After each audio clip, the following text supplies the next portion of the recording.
In Jesus' name we pray.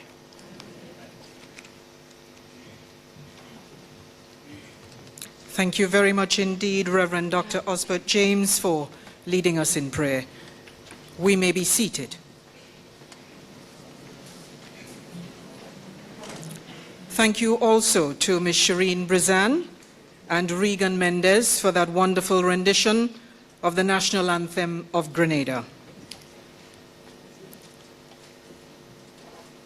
We have a very special welcome from our former Minister of Tourism, our Member of Parliament for South St. George.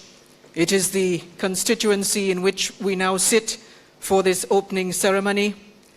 I am delighted to invite her to the podium, the affable, effervescent, and vivacious Alexandra Otway Noel.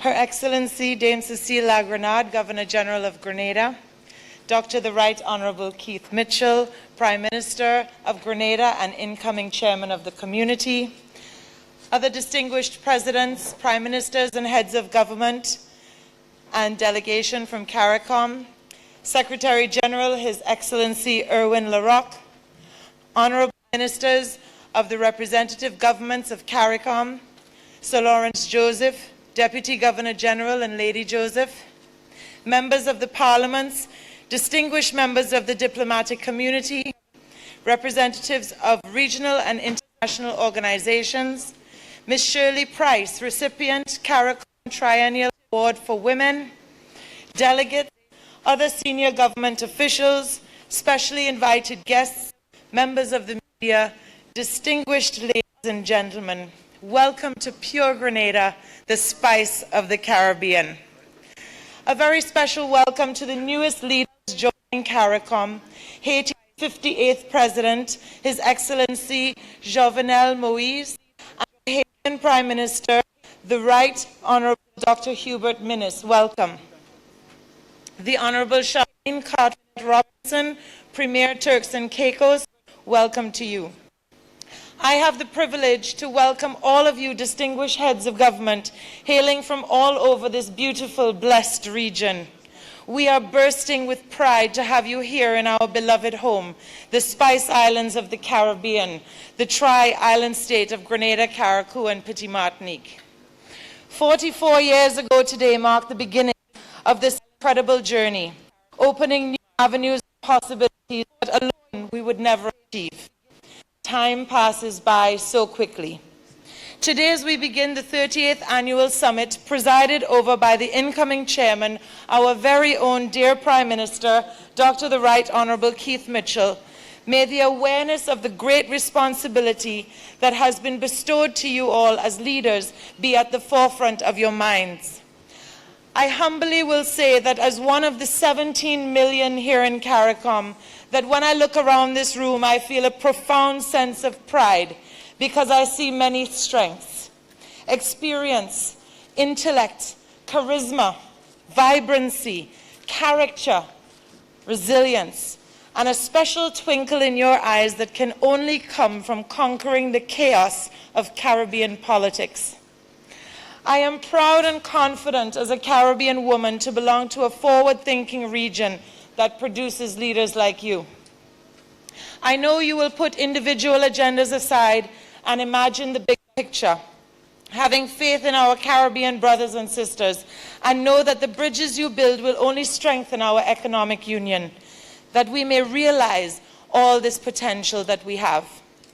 Indeed, our Caribbean citizens must be engaged with this important organization, so there is understanding and buy-in to the concepts and visions. In most cases, people will be against what they don't understand. As you cooperate to improve health and well-being of our citizens, boost development and facilitate the CSME, improve transportation and trade, and the preservation of our vibrant cultures while prioritizing environmental responsibility and protection, among many other things, keep in mind the next generations and what they will think of our legacy. The responsibilities you face as heads of government are many. However, I have no doubt that working together with the support of the Secretary General of the Caribbean Community, His Excellency Erwin LaRocque, and his team, we will thrive. Thank you for your leadership and welcome, Ambassador LaRocque, to you and your colleagues from the Secretariat, charged with the work of implementing and harmonizing the policies and plans. I have no doubt you will be supported and encouraged with great enthusiasm. I welcome you all. While the world faces many challenges, let the Caribbean be a shining light, a model to show tolerance, humility, conviction, and unity, sustaining each other and therefore our community. Corinthians chapter 14, verse 26 says, "What then, brothers and sisters? When you come together, each one has a hymn, a lesson, a revelation, a tongue, or an interpretation. Let all things be done for building up." I want to especially welcome our distinguished members of the Diplomatic Corps and the World Bank. Thank you for your friendship to our region and for being here with us. We appreciate your support, and indeed we anticipate great things as we all look optimistically to 2030 and beyond. Members from the Caribbean Development Bank, the Organization of the Eastern Caribbean States, Eastern Caribbean Central Bank, University of the West Indies, University of Guyana, the Caribbean Law Institute and Center, thank you all for your commitment and contribution to integration. Welcome. We are undeniably a vibrant, creative, capable, and resilient people, and we are very lucky to live in this magnificent part of the world. Distinguished leaders, I challenge you to take hold of the opportunity here with a clear vision, an open mind, a fresh perspective, and renewed vigor. We can achieve great things for our region.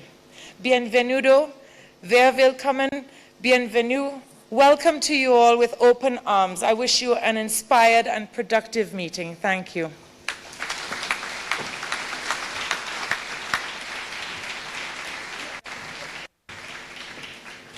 Thank you very much, Alexandra Otway Noel, for that very warm, pure Grenada spice of the Caribbean welcome. His Excellency Ambassador Erwin LaRocque is serving his second term as Secretary General of the CARICOM Secretariat. He is described as leading the commitment to reform, encouraging the Secretariat and the community to be more productive, while remaining accessible to all heads at any time. He has identified certain key priorities to advance human capital development, to advance climate adaptation and mitigation, and to accelerate implementation and use of the CARICOM single market and economy. He is our 7th Secretary General. Ladies and gentlemen, it is my pleasure to invite His Excellency Ambassador Erwin LaRocque.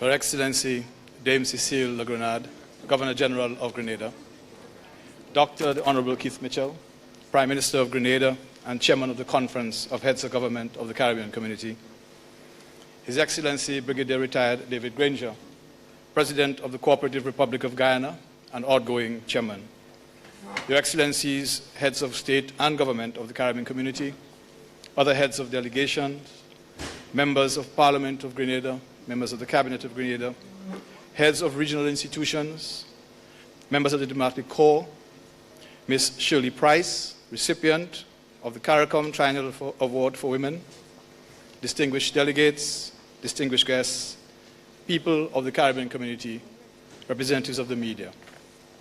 It is my pleasure to welcome you all to the 38th regular meeting of the Conference of Heads of Government of the Caribbean Community. I bid a special welcome to the Right Honorable Dr. Hubert Minnis, Prime Minister of the Bahamas, who is attending his first meeting of the conference.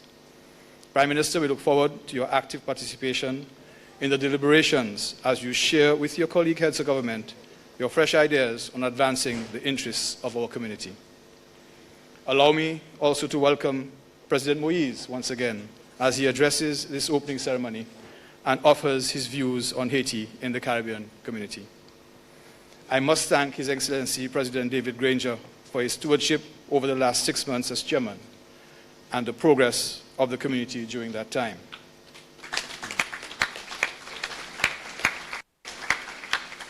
And of course, I welcome Prime Minister Keith Mitchell to the chair and look forward to continued progress under his guidance.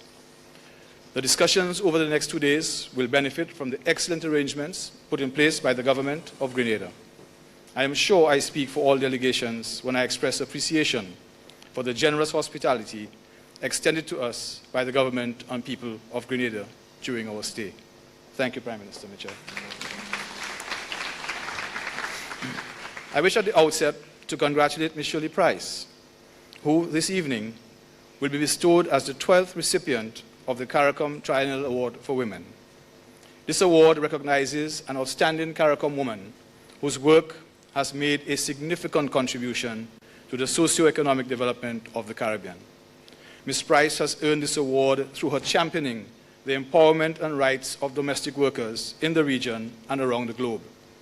She is a true ambassador and a global leader who is making a difference in the lives of so many women and marginalized workers. Congratulations, Ms. Price. Mr. Chairman, heads of state and government, Grenada is a venue that will always hold a special place in the history of our integration movement. It was here in 1989 that our heads of government, moved by the need to work expeditiously together to deepen the integration process and strengthen the Caribbean community in all of its dimensions, responded to the challenges and opportunities presented by the changes in the global economy at that time. So here we are again, and it is true to say that there are distinct parallels with the situation today. For the most part, our region continues to experience economic challenges brought about by the global economic and financial crisis of 2008. It is exacerbated by climate change, which is manifesting itself by a series of increased, more severe climatic events. There is a resulting negative effect on not only the lives of our people, but on our economic development. Our member states must continue to rebuild infrastructure destroyed by the onslaught of climate change, thereby incurring more debt at graduated interest rates in some instances. The discussions over the next 2 days will have a significant focus on economic issues and issues that have the potential to contribute significantly to our economic growth, competitiveness, and sustainable development. We will discuss the opportunities for financing for development of small states. The Caribbean Community Climate Change Center is already working with our member states to access the Green Climate Fund.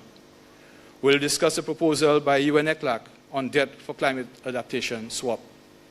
We will hear from the chairman of the CARICOM Commission on the Economy. The president of the Caribbean Development Bank will speak about the establishment of implementation units in all our member states to galvanize growth. Prime Minister Mitchell is well placed to spearhead the required follow-up to the decisions in these areas within the next 6 months. Not only is he chairman of CARICOM, but he's also the chairman of the CDB and the World Bank Small States Forum. Here in Grenada, we must recall in 1989 the determination to work towards the establishment of the CARICOM single market and economy. The CSME remains to this day the best vehicle for providing sustainable economic development for our people. Indeed, at this meeting, we'll be discussing ways to improve its operations and accelerate implementation of the measures still outstanding. Having created the single market, the task now is to ensure that the private sector utilizes fully its provisions. We must move to strengthen the enabling environment to support their efforts. Trade facilitation and the ease of doing business at a regional level are at least as equally important as fiscal incentives. We must come to a conclusion on issues such as government procurement, harmonization of customs rules and regulations, and transparent and harmonized sanitary and phytosanitary measures. An Inter-American Development Bank study indicated that if we were to address such issues, including transportation, inter-regional trade could be doubled. All of these measures would have a knock-on effect on competitiveness and external trade, as well as our ability to attract investment. We're very much aware that transportation is a significant cost factor in trading and in the movement of our people, including interregional tourism. The new CARICOM Multilateral Air Services Agreement, which is before us, could result in reduced freight rates and passenger airfares and increased air transport services, leading to more options for consumers and expanded interregional tourism. This will be good news for our tourism sector, which accounted for 14.8% of GDP in 2015, with a projection of 17.5% in 2016. The improvement in air services will spur an increase in demand for travel to and within the region. As we accelerate implementation of the CSME, the thrust in the areas of technology, the single ICT space, renewable energy, education, health, and security, while important in their own right, will serve as critical enabling factors to drive the process of economic growth and development and boost competitiveness. Action is being taken in all of those areas. I'm pleased to advise that the agreement for the establishment of the Caribbean Community Center for Renewable Energy and Energy Efficiency, which will be headquartered in Barbados, will be open for signature at this meeting. Information and communication technology must play a transformative role in building the future of our region. The creation of a single ICT space is at the heart of this transformation. The Commission on Human Resource Development will present the HRD 2030 strategy to address the development of skills for the 21st century economy and society. The important factor in education and training is providing employable skills, opening the mind to identify opportunities, and encouraging the process of lifelong learning. The plan is to have, by 2030, a globally competitive, innovative, and seamlessly integrated education system. Mr. Chairman, distinguished heads of state and government, our lifestyle and the choices we make are causing the growing incidence of non-communicable diseases to reach almost epidemic proportions. While it affects our individual health, it also has serious social and economic repercussions. It is a drag on our economy, resulting in absenteeism from work, lower productivity, and increasingly subsidized healthcare services. A recent study in one of our member states showed that the cost of NCDs is as high as 5% of GDP. We must reassert our leadership in this fight, and our people must accept responsibility for their lifestyles and what they consume. At this meeting, assessing the progress 10 years after the Port of Spain Declaration on Health, there remain areas of significant concern with regard to major risk factors for NCDs, in particular, childhood obesity. The safety and security of our citizens is of serious concern. Crime and security is a regional problem that requires a regional solution. Since the last meeting of the conference, we have made significant progress on regional legal security instruments, which will add to the arsenal in the battle to secure our region. It is my hope that the CARICOM Arrest Warrant Treaty, which was approved by the Legal Affairs Committee, will be opened for signature at this meeting. Mr. Chairman, distinguished heads, the threats to the well-being of our community are diverse and rendered more complex by the ongoing systemic changes and policy uncertainties afflicting several of our major traditional partners. Climate change, crime and security, a heavy debt burden, stagnant economic growth, high youth unemployment, the management of the community's external relations all require considerable attention. Each has its own subset of issues, including graduation from access to concessional development financing and the blacklisting of some of our member states as non-cooperative tax jurisdictions. As daunting as these challenges may seem, none can survive the collective ingenuity and creativity of the people of the Caribbean community. It is what has sustained us and ensured that we find solutions, regardless of how intractable the problem may seem. It is what enabled us to play the important role at COP21 Climate Change Conference in Paris. It is there in the creation of the Caribbean Festival of Arts, CariFesta, and it was there in Grenada when we conceptualized the CSME. We have proven that no challenge can daunt us. Finally, I invite you all to Barbados for CariFesta 13 from August 17, to witness the creative talents of our people, the bedrock of our creative industries. Come and have some fun. Come and celebrate the Caribbean civilization. I thank you.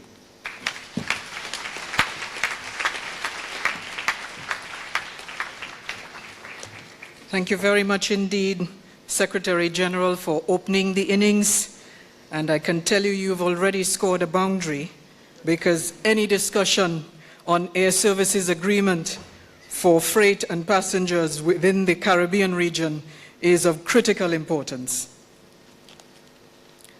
Dr. the Honorable Hubert Alexander Minnis is a physician and a politician, a UWI graduate, a former head of the Department of Obstetrics and Gynecology at the Princess Margaret Hospital.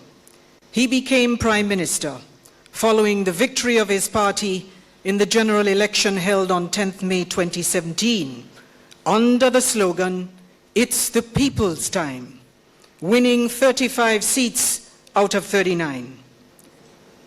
He has a special interest in the redevelopment of traditional over-the-hill communities. From Baintown, New Providence, our newest member state head, Dr. the Honorable Hubert Minnis, Prime Minister of the Commonwealth of the Bahamas.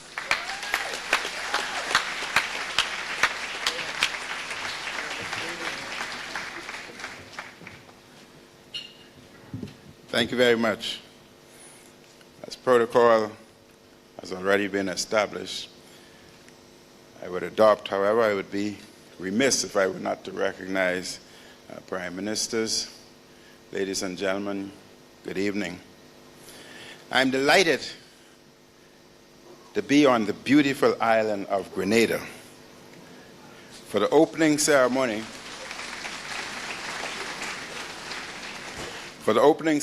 of the 38th regular meeting of the Conference of Heads of Governments of CARICOM. I thank you all for the warm reception given to me as the newest head of government in the region. I am here today with the Ministers of Foreign Affairs and Education and senior officials of my government. On behalf of us all, I thank the government and the people of Grenada for the warm reception we have received. Permit me to congratulate Prime Minister Keith Mitchell as he assumes the leadership of our conference. His intimate knowledge of our region and his considerable political experience will help guide our deliberations over the next 6 months. I thank President David Granger for his tireless efforts in chairing the conference over the last 6 months.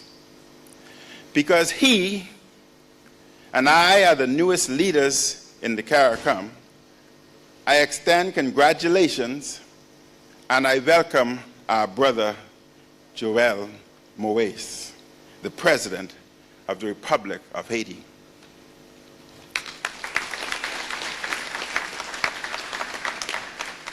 I look forward to working with you, sir, to enhance our mutual development as I do with all of our CARICOM family. I thank the Secretary General for the comprehensive briefing he provided my delegation as we prepared for this conference. My presence today reaffirms the strong tradition of free and fair democratic elections that are a hallmark of CARICOM. Bahamians went to the polls nearly 2 months ago and determined that they wished my party, the Free National Movement, to form the government. I thank CARICOM for the role it played in this process by mounting an observer mission for the elections. The members of the mission can be assured of the thanks of a grateful nation. Corruption remains a formidable challenge to small and developing countries such as my own. And we are determined to brutally confront this challenge. In this regard, my government has implemented a policy of zero tolerance for corruption. Upon taking the oath of office, all ministers have been told that they would be immediately dismissed if they are found out to be soliciting or accepting payments. We will implement strong anti-corruption laws and measures. My own appreciation of the Caribbean was forged long before I went to university. In the Bahamas, as in other countries in the region, we were fortunate to welcome a diversity of West Indians from throughout the Caribbean, including from Grenada. Many of the policies and programs that my party offered the Bahamian people accord with the values and ideals of CARICOM. Ladies and gentlemen, prime ministers, we have a saying back home that talk is cheap. It takes money, not words, to buy land. This is another way of saying actions speak louder than words. Our people need us to act together, to harness the tremendous mutual potential of the region while facing shared challenges.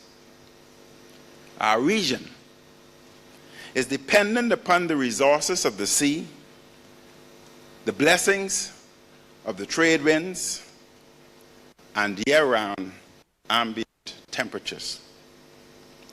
Accordingly, we must continue to embrace the UN climate protocols because our livelihood and existence demand regional and global action to address climate change generally.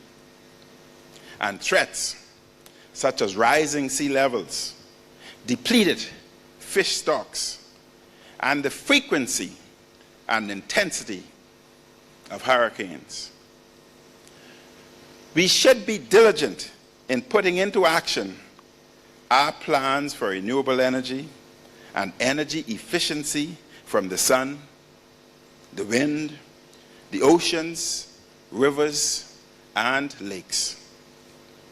It is my government's intention to launch an ambitious solarization program in the Bahamas over the next 5 years. In addition to our populations, our region hosts just under 30 million stopover visitors annually. As both of these numbers increase, we will need to increase the production of power generation, electricity, and clean water. We need to improve waste treatment and recycling. These challenges can only be met with renewable solutions. We must bring the same vigor and focused discipline to the task of economic development. We are collectively the most tourism-dependent region in the world. It is in an area which we have an acknowledged and decided global comparative advantage.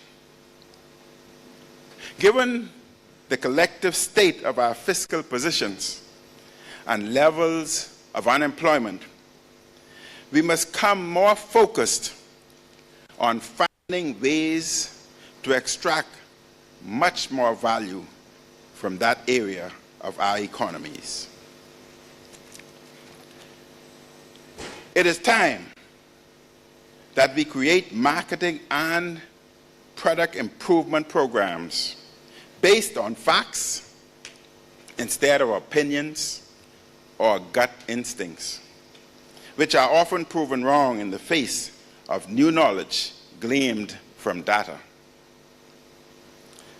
By example, we should better appreciate the stored value that is waiting to be unleashed by the proper analysis of multi-year data from immigration cards and from the development of tourism satellite accounts.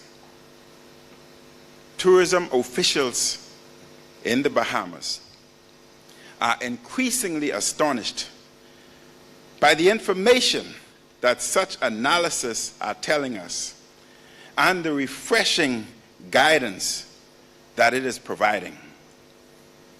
Additionally, we must more aggressively address perennial issues like regional air and sea transportation to make it easier and more affordable to move people and goods around the Caribbean, including citizens and residents of the region and visitors.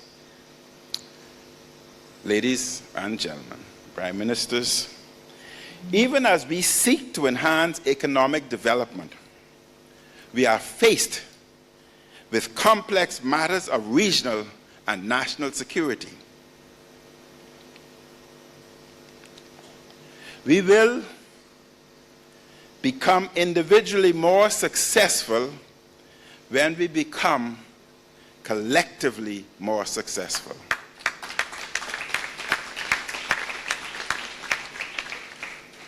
Our people will know CARICOM is working for them when they can see, hear, taste, and feel it for themselves.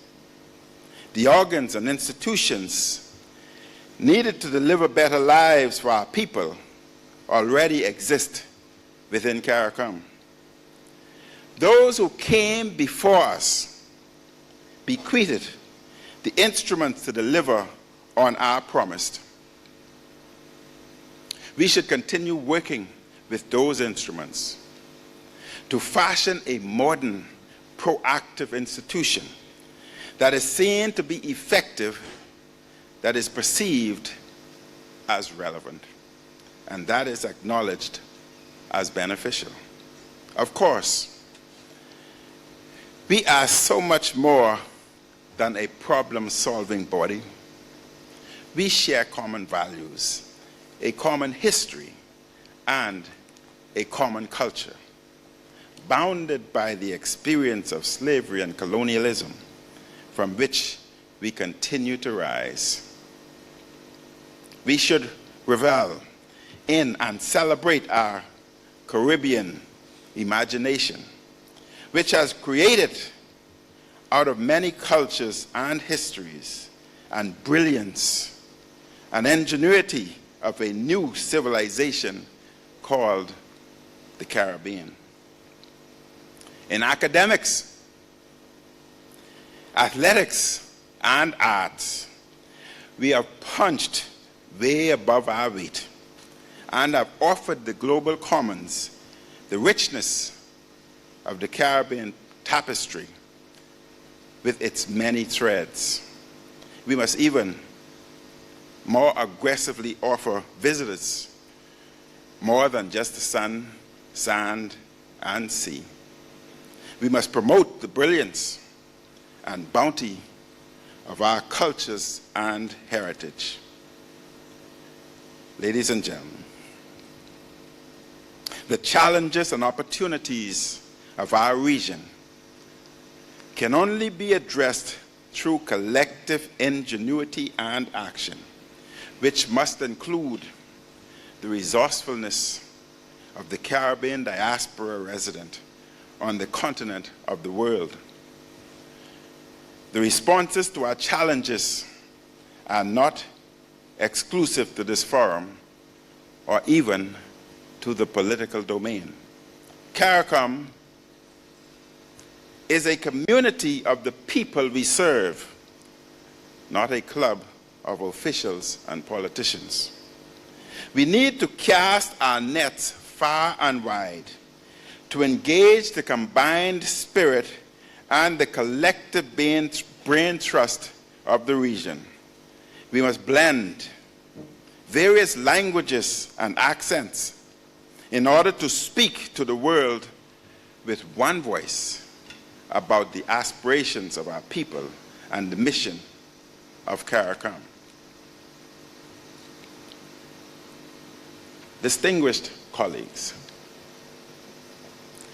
as your newest member, I am encouraged by the work I see being carried out in the community.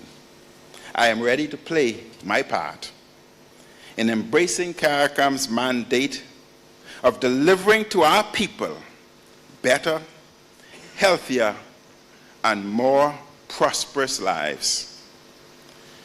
The Bahamas is CARICOM's northern border. We changed the name of our far-flung islands from the Out Islands to the Family Islands. In this spirit, allow me to paraphrase a Bahamian saying, we are all one family.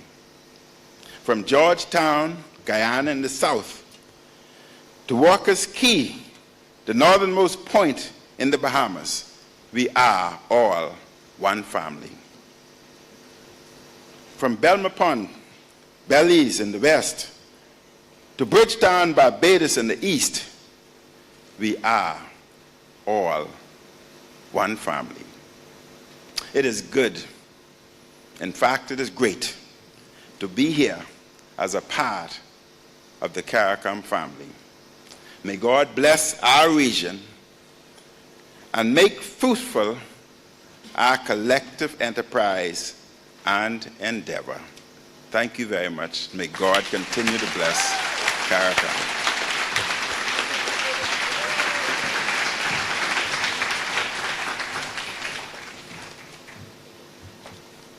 Thank you very much indeed, Prime Minister of the Bahamas, for that powerful message.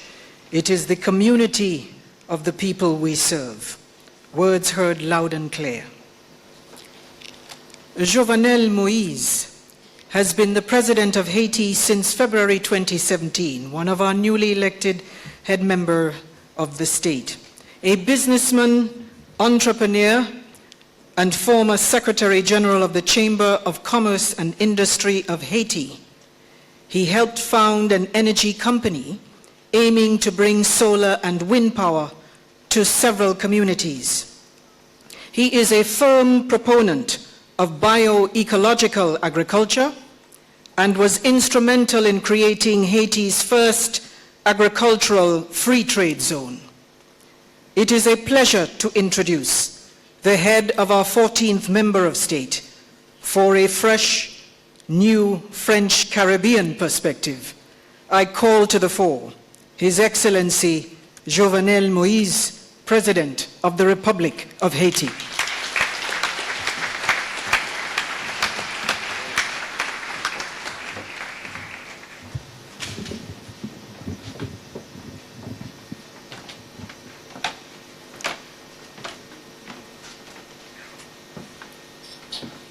Monsieur le Premier ministre et Président de la Conférence,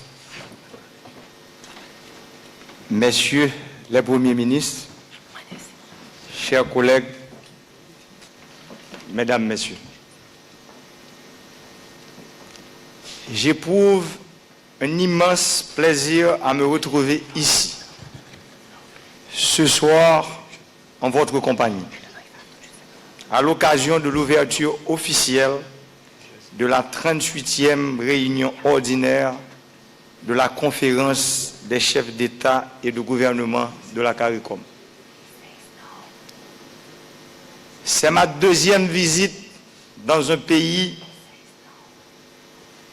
de notre communauté depuis mon investiture comme président de la République d'Haïti.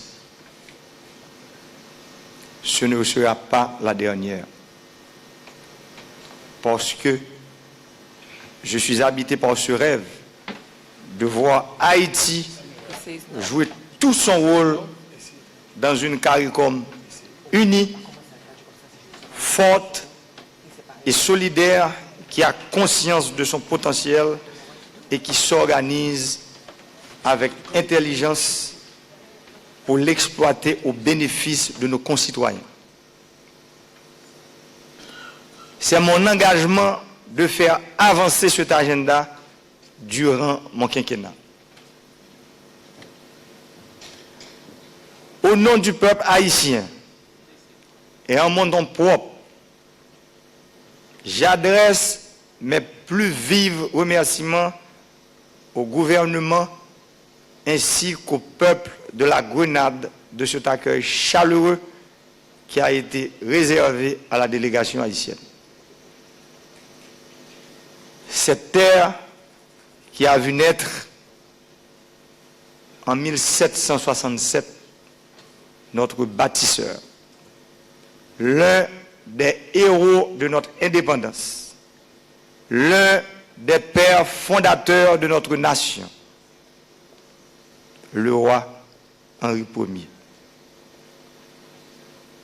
Mon admiration pour ce peuple vaillant de la Grenade est plus que jamais renforcée. Nous, Caraïbéens, avons reçu en héritage le don de l'hospitalité. Ce rapport à la vie, cette finesse, ce goût pour les arts qui se nourrit de cette matrice intarissable pour engendrer des écrivains de renom, mais aussi des artistes et musiciens de talent. Chers collègues, mesdames, messieurs, ma présence parmi vous répond à l'obligation de renouveler l'engagement de mon pays à contribuer au processus d'intégration à notre structure régionale. Je crois fermement que les réformes économiques et sociales que j'entreprends en Haïti sont en train d'ouvrir la voie à notre participation effective au programme et activités de notre organisation.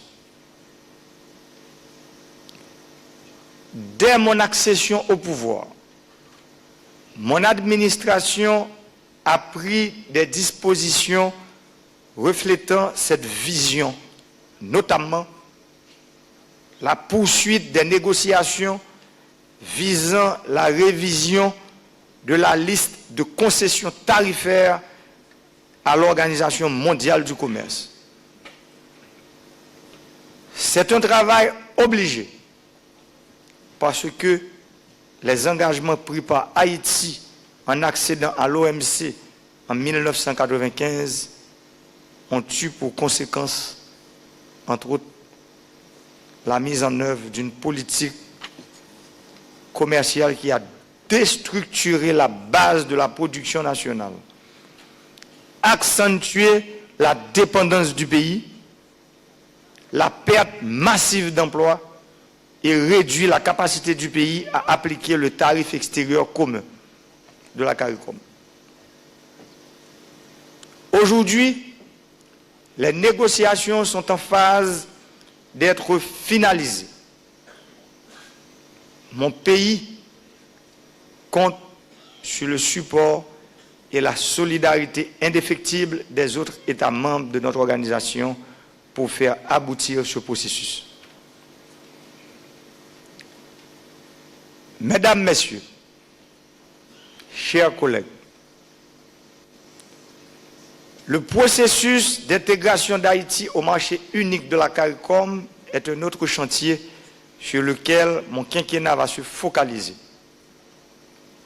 En effet, je compte poursuivre les efforts déjà entamés pour l'harmonisation des normes haïtiennes avec celles en vigueur au niveau de la région, pour la certification des produits d'origine communautaire ainsi que pour notre accommodement aux tarifs extérieurs communs de la CARICOM.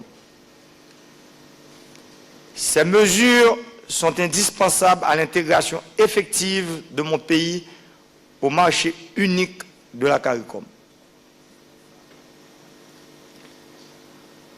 Mon administration va accélérer la mise en œuvre des composantes du marché et économie unique de la CARICOM afin qu'Haïti puisse pleinement s'impliquer dans le processus d'intégration régionale enclenché depuis déjà 44 ans. Haïti, avec ses potentiels économiques, une fois libéré de certaines entraves, constituera un partenaire fiable et consistant pour les 14 autres États membres de la CARICOM. Une autre question qui fera partie intégrante de la politique d'Haïti au sein de la CARICOM est celle de la sécurité régionale et hémisphérique. D'ores et déjà, nous affirmons notre appui à toutes les initiatives de notre communauté en matière de sécurité régionale.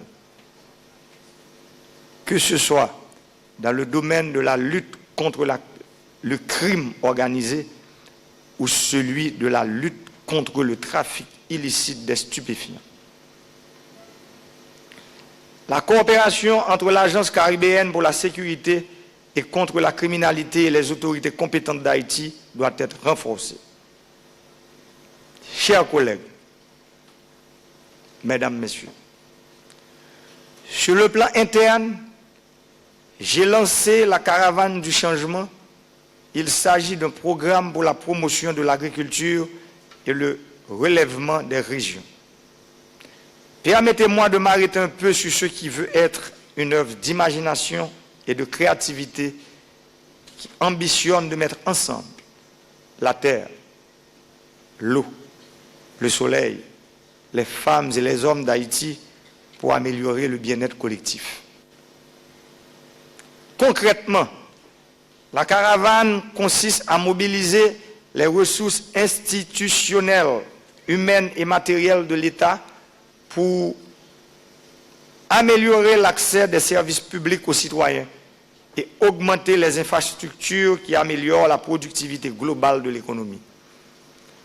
Entreprendre de façon systématique et déterminée un ensemble d'actions structurantes contre la pauvreté, la faim, la dégradation de l'environnement, la maladie due aux mauvaises conditions de vie. La caravane du changement, plus qu'un programme, est une modalité d'intervention transversale qui permet de toucher directement les populations, en particulier les plus vulnérables, plus rapidement et à moindre coût. C'est ainsi qu'à travers la caravane, environ 197 km de canaux d'irrigation, 87 km de canaux de drainage ont été curés, 150 km de pistes agricoles ont été construites et plus de 240 km de berges réhabilitées en seulement 2 mois. Pour la première fois depuis 1946, près de 32 000 hectares de terre de la vallée risicole de l'Artibonite vont pouvoir être irrigués. De plus, cette opération se complétera par la mise en place d'un projet pilote de structuration des entreprises rizicoles qui a pour objectif premier de contribuer à la réorganisation de 9 entreprises rizicoles autour de blocs de production, en moyenne de 500 hectares chacun. C'est une initiative novatrice pour mieux valoriser le travail des agriculteurs et commercialiser un riz de qualité.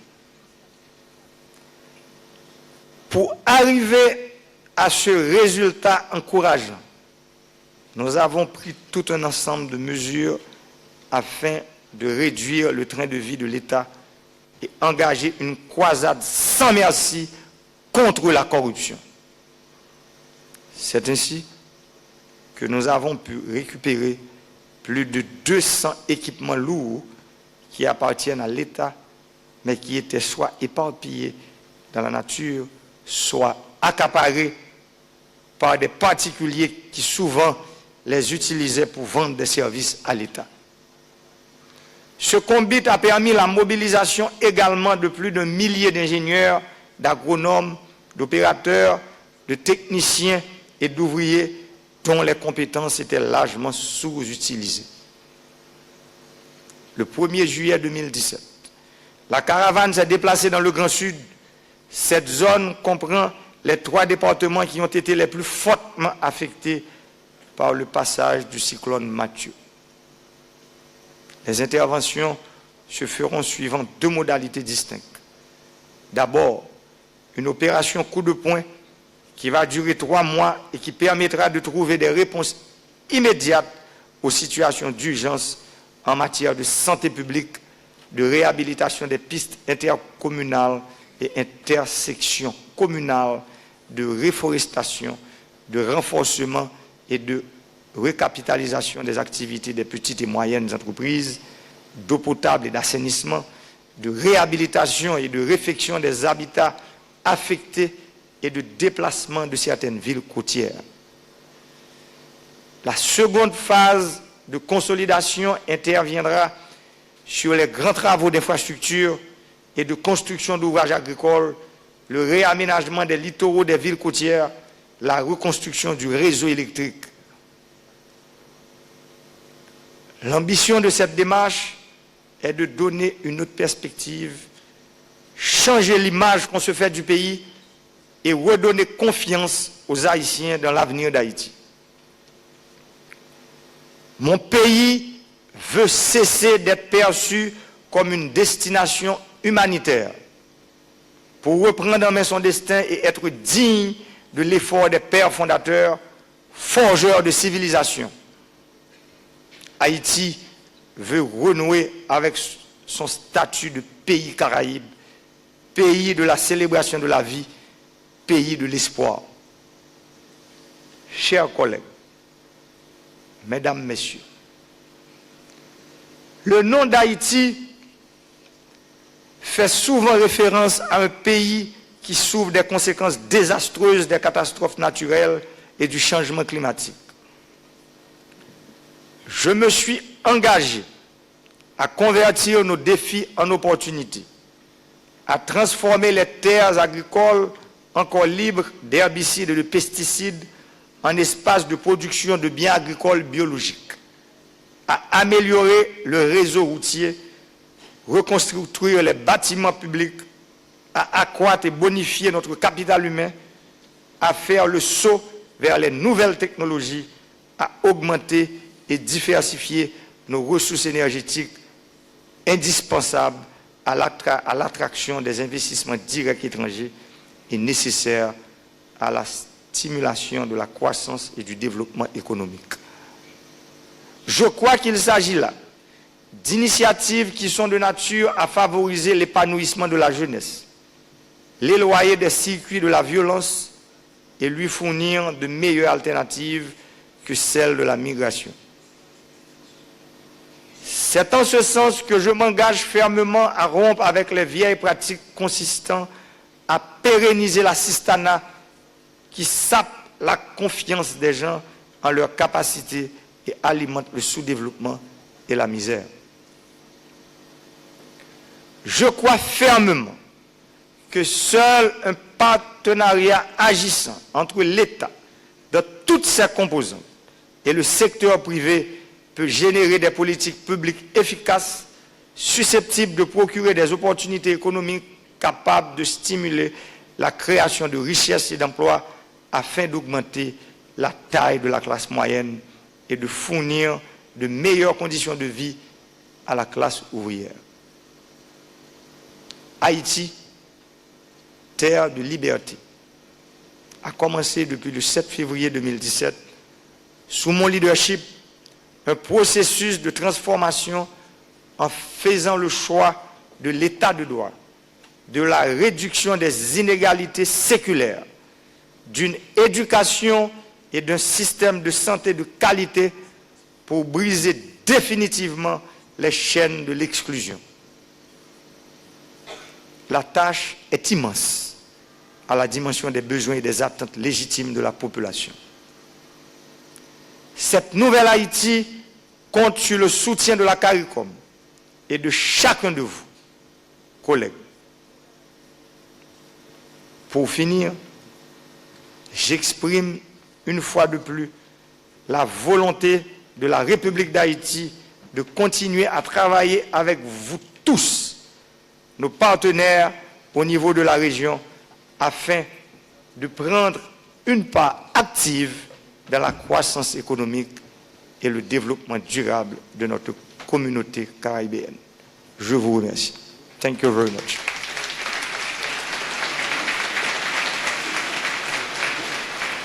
Mr. Prime Minister and Chairman of the Conference, distinguished Prime Ministers, dear colleagues, ladies and gentlemen, I have the immense pleasure to be with you tonight at the official opening of the 38th Ordinary Meeting of the Conference of the Heads of State and Government of CARICOM. This is my second visit to the country of our community since my inauguration as President of the Republic of Haiti. However, this will not be the last, as a united, strong, and mutually supportive CARICOM that is aware of its potential and that works intelligently to benefit the citizens of all member states. It is my commitment to help implement this agenda during my 5-year terms as President of the Republic of Haiti. On behalf of the Haitian people and on my own behalf, I extend my sincere thanks to the government and to the people of Grenada, as well for the warm welcome that the Haitian delegation received. My admiration for the valiant people of Grenada is more than ever strengthened.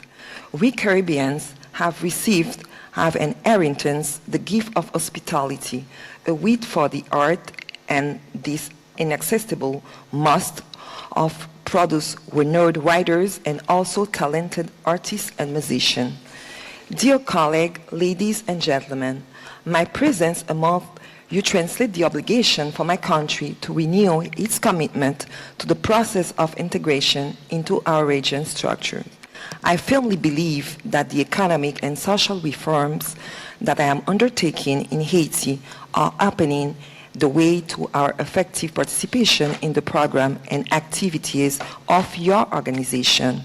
From the first day in office, my administration began to reflect this vision, especially in furthering the negotiation a month at a review of the tariff concession list of the World Trade Organization, WTO. This is necessary as the commitment taken by Haiti when accessing to the WTO in 1995. I have had effect a month under the implementation of a trade policy that does not favor production, the accelerated disintegration of the economy. Now, mostly focus on import, the impossibility to apply the common custom tariff, CCT, of CARICOM. Since our definitive membership in July 2002, today the negotiations are in the process of being finalized. My country has the undeniable support and solidarity of the other member states of your organization. Dear colleagues, ladies and gentlemen, the integration process of Haiti into CARICOM single market in another project on which my 5-year plan will focus. Indeed, I intend to continue with the effort already started to harmonize the Haitian standards with the current ones within the region for product certification from the community as well as our accommodation to the CARICOM CCT. These measures are essential for the effective integration of my country to the CARICOM single market and economy. My administration is going to accelerate the implementation of the component of the CARICOM single market and economy so that Haiti, if only in the middle term, can fully participate in the region integration process initiated 44 years ago. Haiti is economical potential, once freed from certain obstacles, will be a reliable and consistent partner for the other 14 CARICOM member states. Another issue that will be an integral part of Haiti policy within CARICOM is that of the region hemispheric security. First and foremost, we affirm our support for all of our community initiatives in the field of regional security, whether in the field of the fight against organized crimes and the fight against illicit narco-trafficking. Cooperation between the Caribbean Agency for Security and Against Crime and the relevant Haitian authority should be strengthened. Dear colleagues, ladies and gentlemen, internally I have launched the Caravan for Change. This is a program for the promotion of agriculture and the recovery of Haiti's regions. Let me draw a little of an approach that is designed to be product of imagination and creativity, and which aims to bring together harmoniously the soil, the water, the sun, as well as the woman, men of Haiti in order to improve the collective welfare. Concretely, the Caravan aims to mobilize the institutional, human, and material resources of the state in order to, first of all, improve access to public services for the citizen and increase the infrastructure that improves the overall productivity of the economy. Undertake in a systematic and determined manner of set of structural initiatives against poverty, hunger, environment, degradation, and this is due to the poor living condition. The Caravan for Change, more than a program, is a crossing curtain modality that allows the state directly to increase the well-being of the population, especially the most vulnerable citizens, more quickly and at a lower cost. Through the Caravan, about 197 kilometers of rural road were built and more than 240 kilometers of shoreline rehabilitated in just 2 months. For the first time since 1946, nearly 30,000 hectares of land in the Artibonite Rice Valley will be irrigated.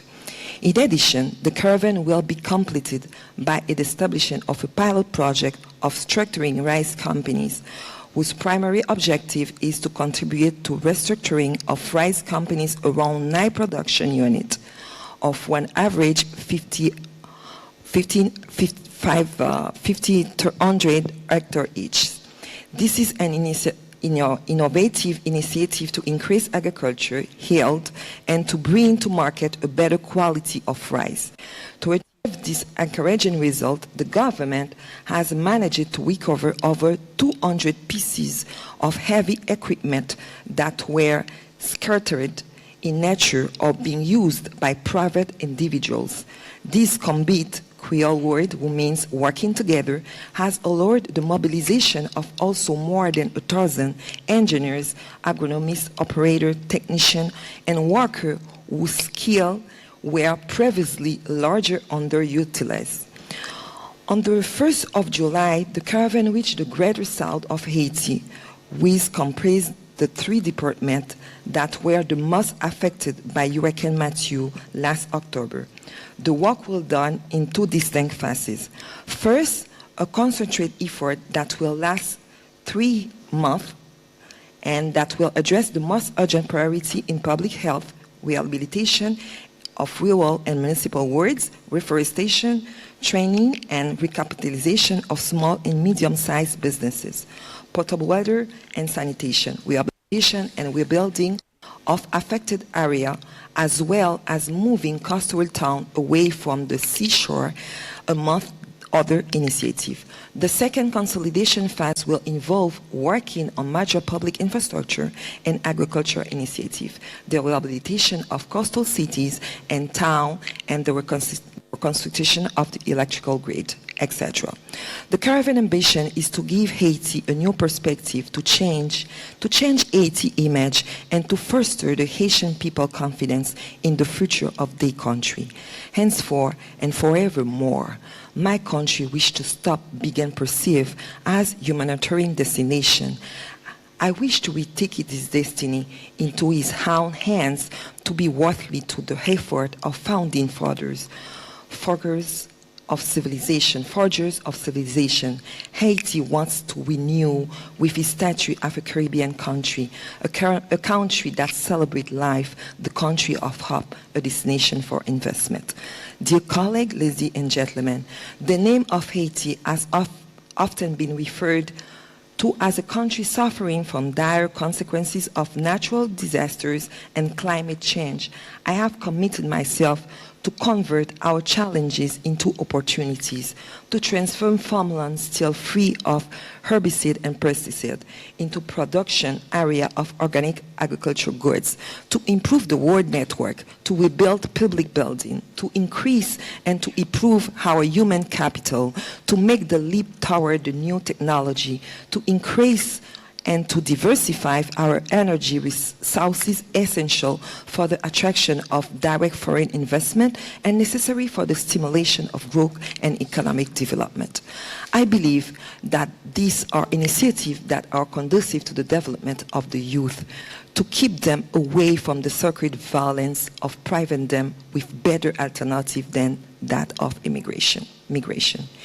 It is in this sense that I am firmly committed to breaking with the old practices of perpetrating the assistantship, which undermine the people's confidence and fuel underdevelopment and misery.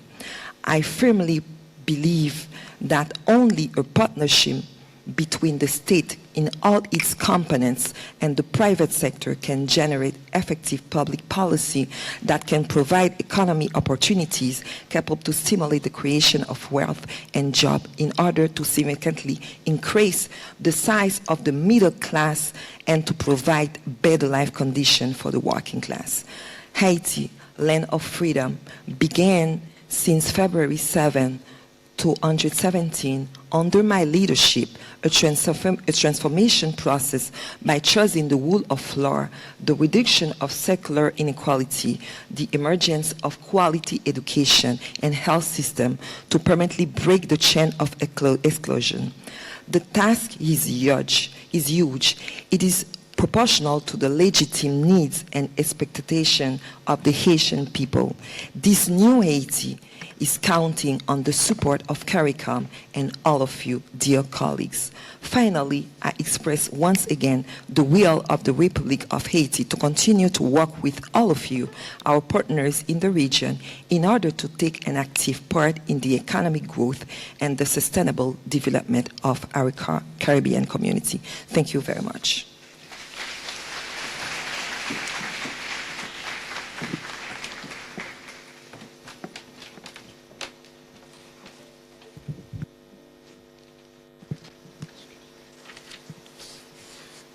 Merci beaucoup, Mr. President. And it's an appropriate time for a violin ensemble.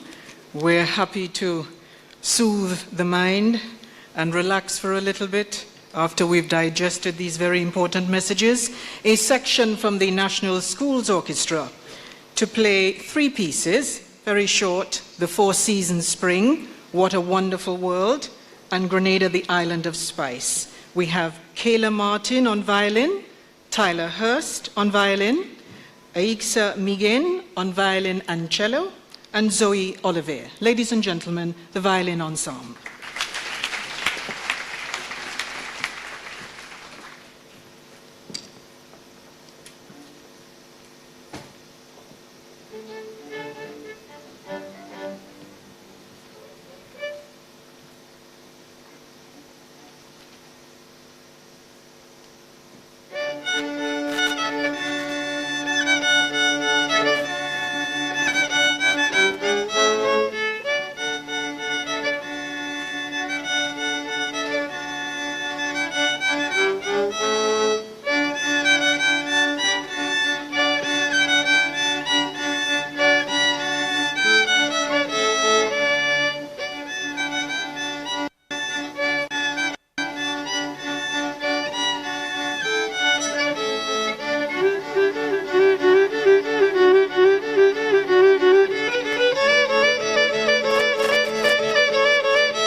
Thank you to that wonderful violin ensemble and the lovely ladies for breaking the program with a little bit of music. Good food for the soul. Born in the city of Georgetown, he is the 8th executive president of Guyana, elected in May of 2015. A retired commander of the Guyana Defense Force, the first national security advisor appointed to a president of the Cooperative Republic, an academic, historian, and author of a number of national defense and public security issues, including for me, of notable interest, a preliminary study of women soldiers in the Anglophone Caribbean. I am delighted to invite to the podium the outgoing chairman, His Excellency Brigadier David Granger, President of the Cooperative Republic of Guyana.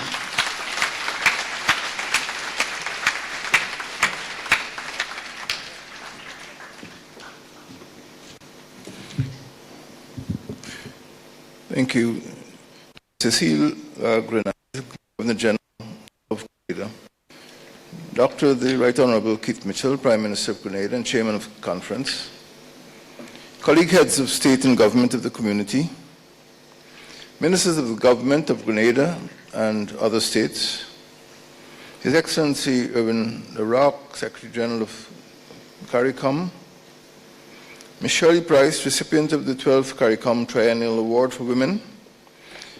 Members of the Diplomatic Corps.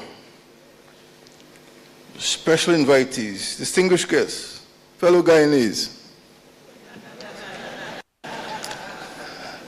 Members of the media, ladies and gentlemen. The delegation of the Cooperative Republic of Guyana expresses its profound appreciation to the Prime Minister, government and people of Grenada for their warm welcome. I think it must have been 32 degrees in the shade when we got into Morris Bishop Airport this morning. We thank them for the excellent arrangements made to facilitate our participation in the 38th meeting of the Conference of Heads of Government of the Caribbean Community. I extend to you, my brother, Dr.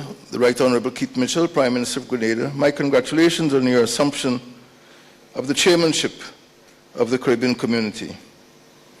I welcome President of the Republic of Haiti, His Excellency Monsieur Jovenel Moïse, to his first summit meeting. I welcome also the Prime Minister of the Bahamas, Dr. Hubert Minnis, to his first summit meeting. I congratulate Ms. Shirley Price of Jamaica, the recipient of the 12th CARICOM Triennial Award for Women, who is being honored today for her contribution to trade unionism and women's development.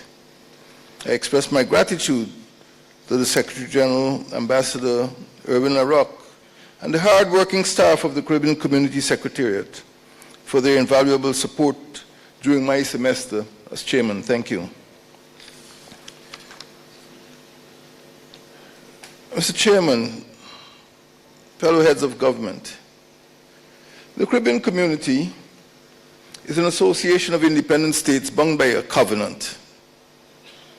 The Treaty of Chaguaramas allows us to pursue our vital interests at three levels: at the level of the citizen, at the level of the country, and at the level of the community. The historical and geographical determinants which brought us together, the deliberations in which we shall enter over the next 2 days, the decisions we shall make, and the actions which we shall take to implement them will advance our interests at all three levels. The confidence which our citizens repose in us can be eroded. The economies of our countries can be undermined, and the efficacy of our international advocacy can be impaired if our efforts are ineffectual.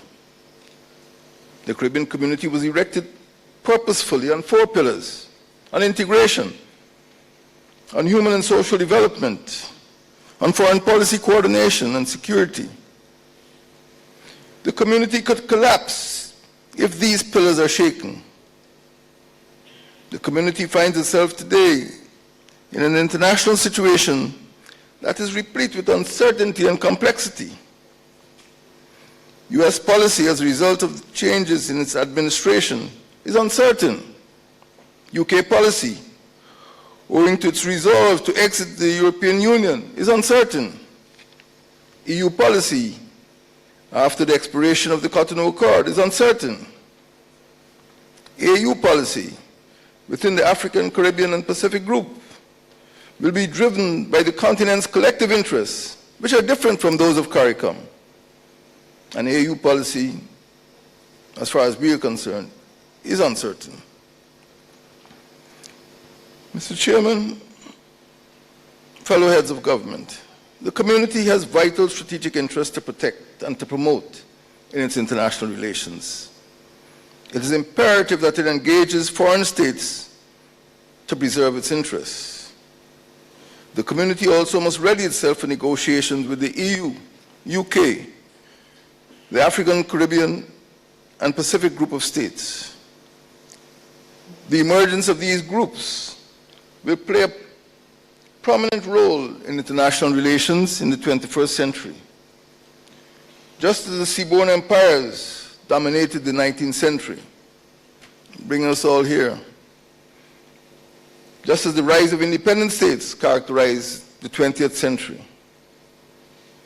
The Caribbean community cannot cling to an obsolete model of insularity in light of these international changes.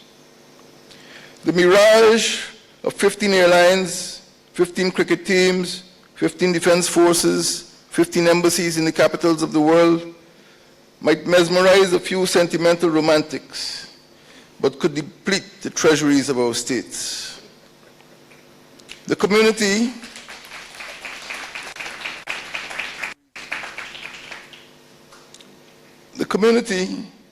challenged by the constantly changing international situation, must redouble its efforts to ensure a more safe society for our citizens, more stable economies for our countries, deeper solidarity, and a more secure hemisphere. Fellow heads of government, ladies and gentlemen, citizens are at the center of this community.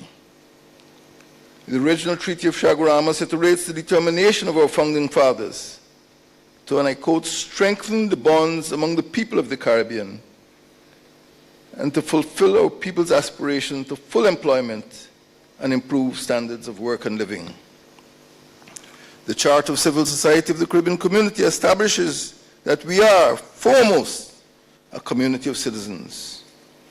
We respect every citizen's fundamental human rights, including the right to life, liberty, and the security of the person.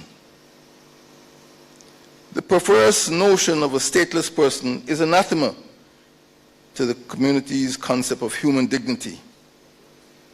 The community must never cease condemning the inhuman treatment meted out to the Caribbean citizens in the Dominican Republic or anywhere else.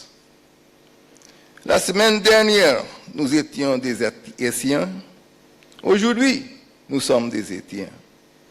La semaine prochaine, nous serons des Haïtiens. As my friend Jovenel would say. Last week, we were Haitians. Today, we are Haitians. Next week, we'll still be Haitians.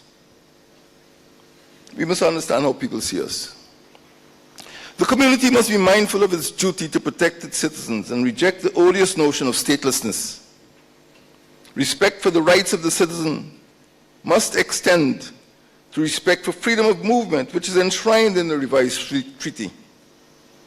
It obliges us to dismantle restrictive immigration practices which impede free movement. Citizenship is sacred. It is not a bauble to be bought in the bazaar. Every state has the sovereign right to determine its own immigration policies consistent with the treaty.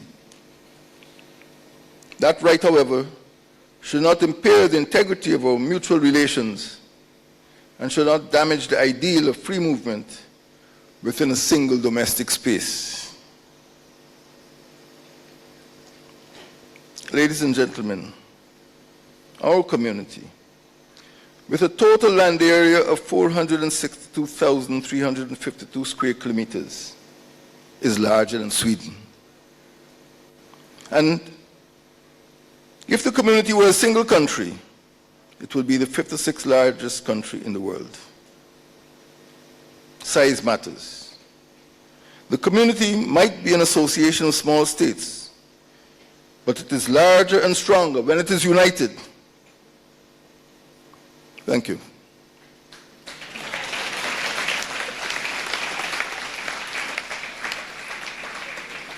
We must not underestimate the value of our solidarity or our strength. When we speak with a single voice as a community, our solidarity is our strength. Foreign policy coordination is the sharp instrument. It is the cutting edge of our diplomacy. It will gain us the greatest advantage. We should not damage it. The community has the land, it has the labor, it has the talent and capital to guarantee food security for its citizens. The community's annual food import bill, which exceeds $4 billion US, is a notorious indictment of our inability to promote investment and stimulate intra-regional trade in agricultural commodities. Non-tariff barriers continue to constrain trade in food. The community needs to re-examine how it can dismantle the non-tariff barriers to trade in agricultural products while generating employment for its citizens. Commerce is the lifeblood of our economies.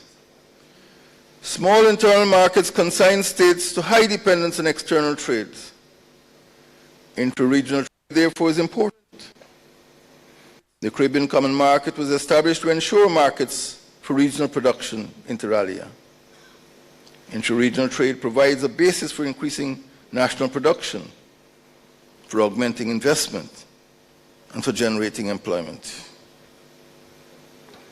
Mr. Chairman, the environment is an inescapable economic reality. The community possesses unmatched natural assets, both in the mainland states, Belize, Guyana, and Suriname, and in the island states.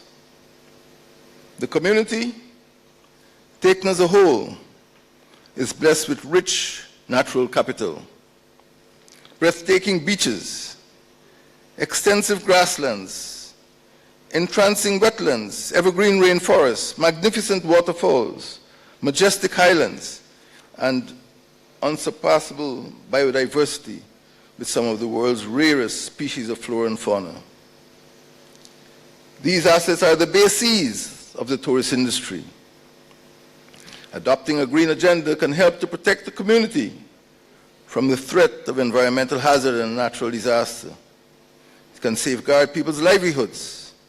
It can protect the industries on which they rely. Many member states already embrace the Queen's Commonwealth Canopy, a forest conservation initiative which was launched at the 24th Commonwealth Heads of Government meeting in Malta in 2015. It is one of the ways in which we can protect our environment while deriving sustainable economic benefits. I commend this initiative. The Caribbean is our home, and our home must be secure. The Caribbean must remain a zone of peace through the unstinting solidarity in defense of the territorial integrity and sovereignty of each member state. Security cooperation under the CARICOM Implementation Agency for Crime and Security impacts, and through international agreements such as the Caribbean Basin Security Initiative, have helped to keep our citizens safe. They are necessary, but they are not sufficient. Security cooperation, seemingly so successful a decade ago during international cricket in 2007, must remain a priority in this age of international terror in 2017.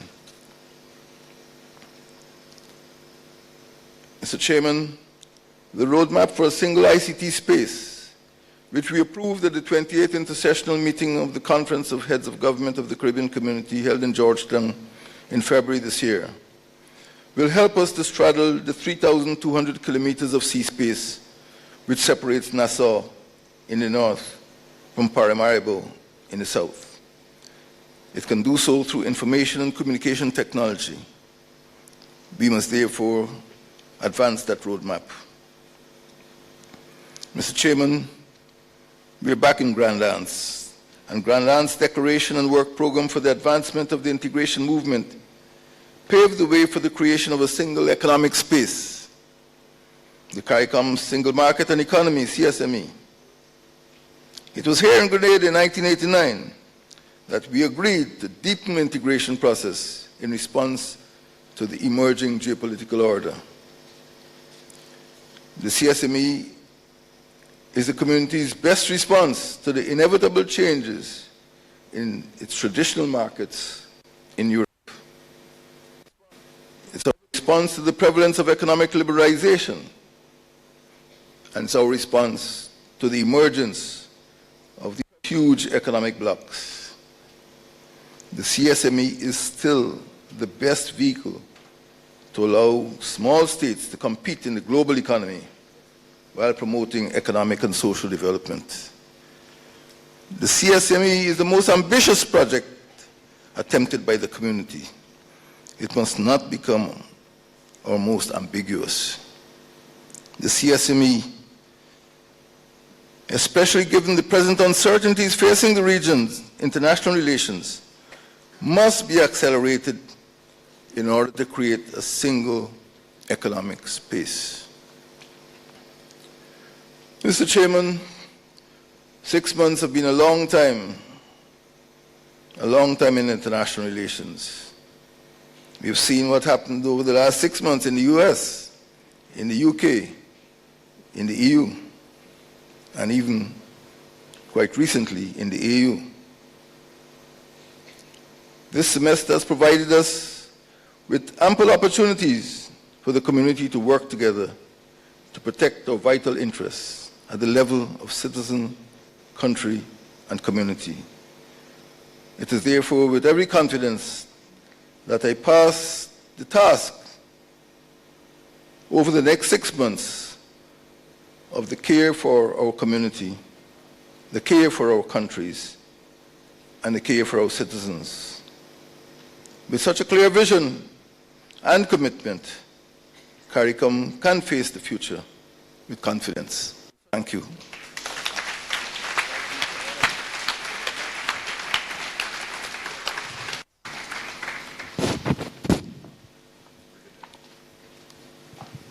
Mr. President, thank you very much for that poignant message and for your sterling service as chairman. Ladies and gentlemen, at this point in our program, we have a very special ceremonial duty to perform, one which only happens every 3 years. This evening, we will honor another very special woman of the Caribbean community and confer on her the 12th CARICOM Triennial Award for Women. The first such award was conferred in 1984 after recognition by the community that we should honor inspiring and outstanding women from our region who have contributed to the socio-economic development of CARICOM. A woman whose work has had a positive impact on especially the lives of women at the national and regional levels. Member states nominate women for the award, and a regional selection panel recommends the winner for the approval of member states. The awardee receives a 15-carat gold brooch or pendant engraved with the CARICOM logo and a scroll with the award and the citation signed by the chairman of the Conference of Heads of Government in a leather cylindrical holder. I will now invite Mr. Kendall Morgan, Head of Communications at the CARICOM Secretariat, to read the citation in honor of the 12th CARICOM Triennial Awardee, who is Mrs. Shirley Lee Price from Jamaica.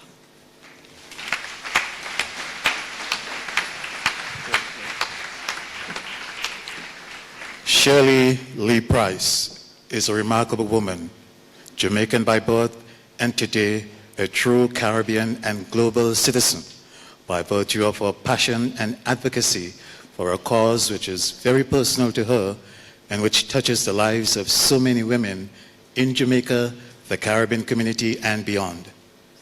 She has distinguished herself through her advocacy for women's rights and empowerment, and in particular, the rights of domestic workers at national, regional, and international levels. The impetus for Shirley Price's activism in this area was born of her own experience as a domestic worker for over 3 decades, where she experienced firsthand the hardships related to poor wages, long hours, unfair working conditions, and where she was not spared the abuse often meted out to women working in those circumstances. She was strong in her resolve to make a difference in the lives of so many women who face similar challenges daily, and over the past 2 decades and more, has been voluntarily championing the empowerment and rights of domestic workers around the globe. Her formal journey in such activism began with her role as a founder of the Jamaica Household Workers Association in 1991, an association which in 2013 was reclassified as the Jamaica Household Workers Union through her advocacy. She is the current president of that union. She blossomed as an activist for women's rights over the years as she transcended national boundaries to become a founding member of the Caribbean Domestic Workers Network, of which she is the current chair. She was the founder of the Antigua Domestic Workers Association and the founding member of the International Domestic Workers Federation, in which she now holds an executive position. Under her leadership, the membership of the Jamaica Household Workers Union has grown from 175 to 5,700 members and now comprises 13 branches across the island. Her became an international voice in the area of women's rights when she participated as one of 2 Caribbean representatives in the International Labour Conference in 2011 to develop and adopt the landmark ILO Domestic Workers Convention 189. She was the persons influential in getting the convention on the ILO agenda, and together with women's organizations from around the globe, lobbied 183 countries for decent work for domestic workers. And this is said to have resulted in her being dubbed Jamaica's hard-talking, no-nonsense advocate across Europe. Our awardee continues to be an advocate on women's issues at the United Nations. She was a member of the Jamaica Non-Governmental Organization NGO team, which wrote and presented at the United Nations in New York in July 2012 the NGO Alternative Report on CEDAW, Convention on the Elimination of All Forms of Discrimination Against Women. Over the period 2013 to 2016, she was a member of the Jamaica delegation to the annual sessions of the Commission on the Status of Women held at the United Nations, New York, where she has spoken on numerous panels on such topics as women's rights, women's economic empowerment, and best practices in Jamaica and the wider Caribbean. She is now a much sought-after motivational speaker on women's rights, and more recently, in May of this year, accepted an invitation from the Nobel Peace Prize Women's Initiative to participate in their conference in Germany. Shirley Price recognized the value of personal capacity building, and in particular, the importance of equipping herself with the knowledge and skills required for the path that she has charted. She strove against the odds to pursue a degree program in social work at the Jamaica Theological Seminary, attending classes in the evening, and was admitted to the degree of Bachelor of Arts in Social Work in 2011. This was not to be the end of academic pursuits for Shirley. In 2013, after delivering a riveting speech on workers' rights at Penn State University in Pennsylvania, USA, she was immediately offered a full scholarship to pursue a master's degree. Shirley completed her studies and was awarded a Master's in Professional Studies, Labor, and the Global Workers' Rights in 2016. She has been using her new knowledge to empower many women who would not normally have a voice. Ms. Price currently serves at the National Housing Trust, Jamaica, as a social worker, and in that capacity engages with several inner-city communities, paying specific attention to ensuring that children and youth take advantage of the education and other self-development opportunities available to them. She has continued to focus efforts on educating domestic workers in Jamaica about their rights to decent employment through awareness and capacity building workshops for both domestic workers and employers in order to, in own words, empower them, raise their standard of living, elevate their dignity, and help reduce poverty. Efforts in capacity building have also focused on building specific skills that lead to economic empowerment. In 2006, a school in downtown named Hospitality Skills for Life, where residents fit classes in food preparation and cake baking and decorating. She has also worked in several Caribbean countries in collaboration with the Caribbean Policy Development Center in Barbados, educating domestic workers on leveraging opportunities in the CARICOM Single Market and Economy, the CSME. Shirley Price has also prioritized the empowerment of both youth and adults in her home community in Rocky Point, Clarendon. She is an active member of the Brighton New Testament Church of God, where she's a pillar of the women's ministry.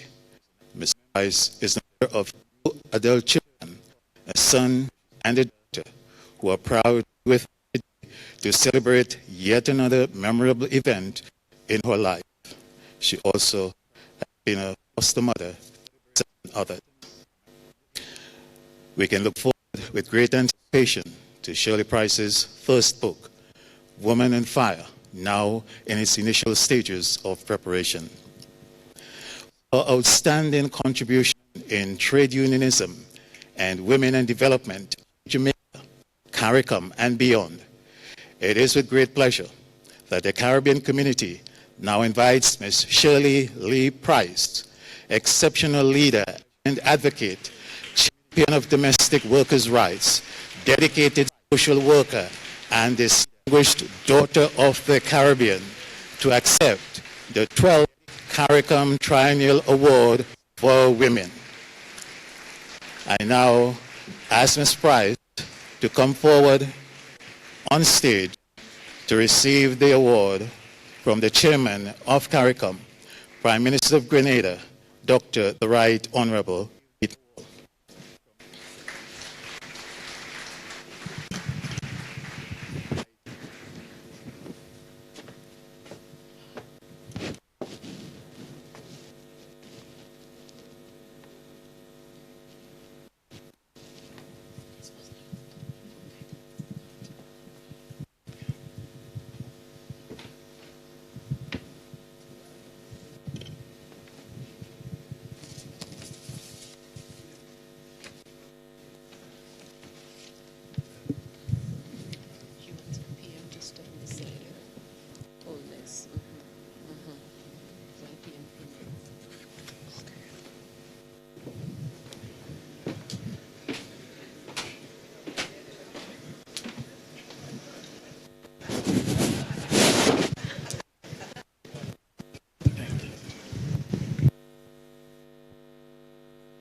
Congratulations, Ms. Price. Very well done indeed.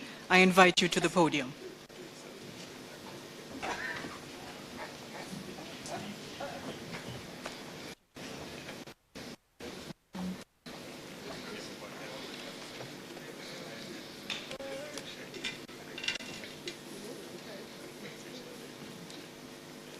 Governor General, Her Excellency, Dame Cecilia Grant, Chairman of the Conference of the Government, Dr. the Honorable Keith Mitchell, Heads of Government of CARICOM member states and associate members, Ministers of Government, Secretary General of CARICOM, members of the Diplomatic Corps, delegates to the conference, members of the media, ladies and gentlemen, a wonderful evening to you. Thank you. It is with great pleasure that I am standing here this evening to accept this 12th CARICOM Triennial Award for Women. I'm deeply honored to be among that esteemed group of women who have been bestowed with this prestigious award to recognize the contribution they have made to the socio-economic development of the Caribbean. I am among some giants.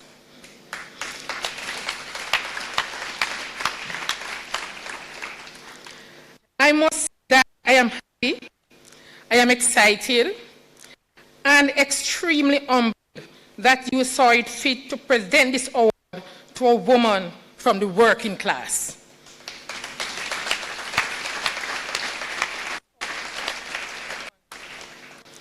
Who would ever have thought that I, Shirley Price, a domestic worker who spent most of my life being so abused, sleeping in a doghouse sometimes when I want to grow. It's just amazing. My life as a domestic worker could be standing here before you to receive this award. I am honored. This award is very much appreciated, but perhaps the greatest award I have ever been given is the simple opportunity to advocate for thousands of voiceless women and men across the world who are fighting for their rights.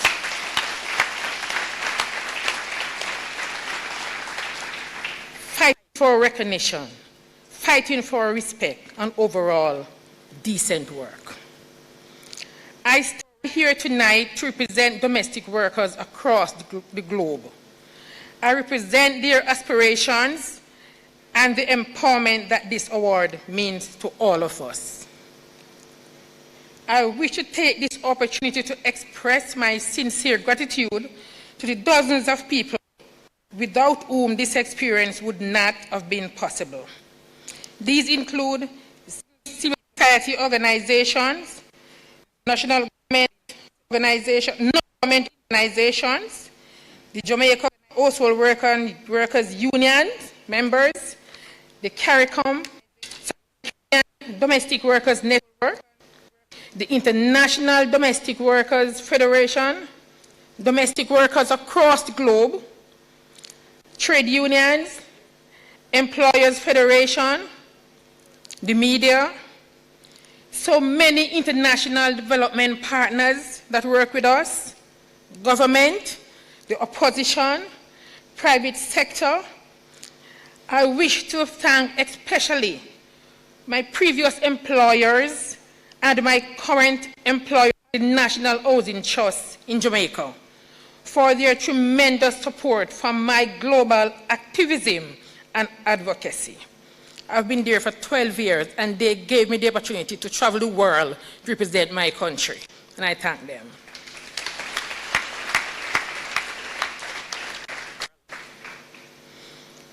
My heartfelt appreciation to all of you. I wish to recognize Prime Minister, the Honorable Andrew Ones, for his sterling support for the rights of domestic workers. Also, I would like to thank the former Prime Minister, the Honorable Porter Simpson Miller, who has provided tremendous support for the Jamaica Household Workers Union over many years. To my family, my friends, I express my sincere gratitude for your love and understanding. I thank my son and my daughter, Vanessa and Kareem, who are here to share this wonderful moment with me.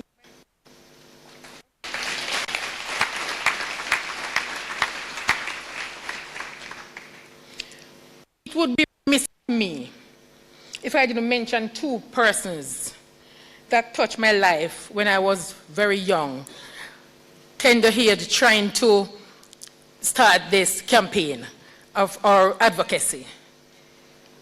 And I came from the very rural community. And the former Prime Minister, the Honorable Lawson Shearer, really touched my life and helped me to where I am today. Also, I must give thanks to Honorable P.J. Pattison, who also helped me to be this person, this leader, this trade unionist that I am today. Those two men really carved me into this person today, and I give thanks.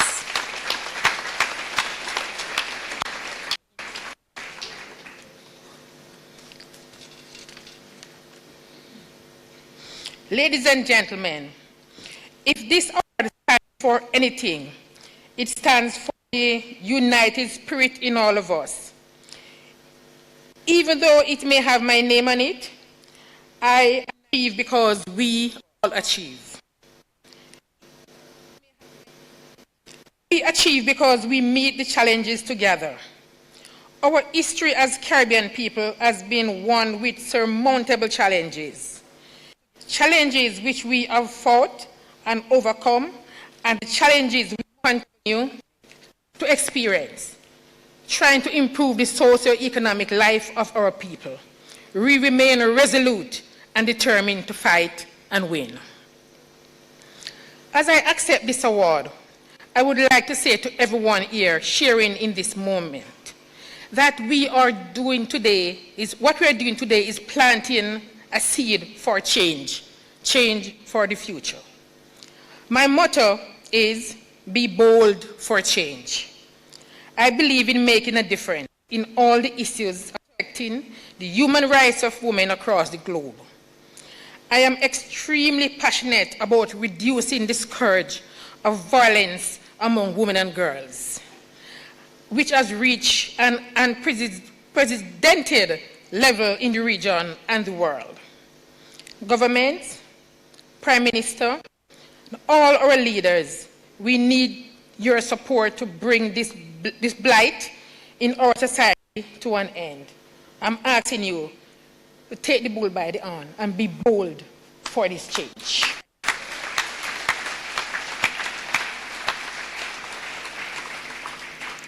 Our women and girls must feel safe. We must feel valued, must be free from violence. We need stronger laws to protect the vulnerable and to bring the perpetrators to justice. We have to be bold. We have to take the step to make this change.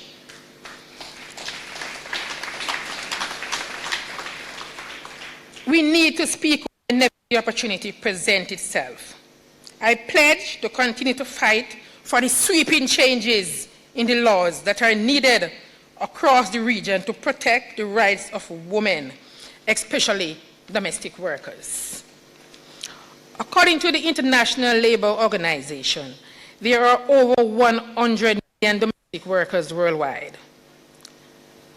And workers that do not enjoy the benefits which workers in other sectors have, such as maternity leave, sick leave, health insurance, and leave without pay. Although in some areas there have been improvements, the one thing that remains the same is that domestic work is not recognized as real work. Even though some countries have taken the important step to introduce legislation, a lot more work is needed in enforcement. I'd like to ask members of this audience to take a moment and reflect what a home without a domestic worker would be like. I firmly believe that life can be better for all when the lives of domestic workers are improved.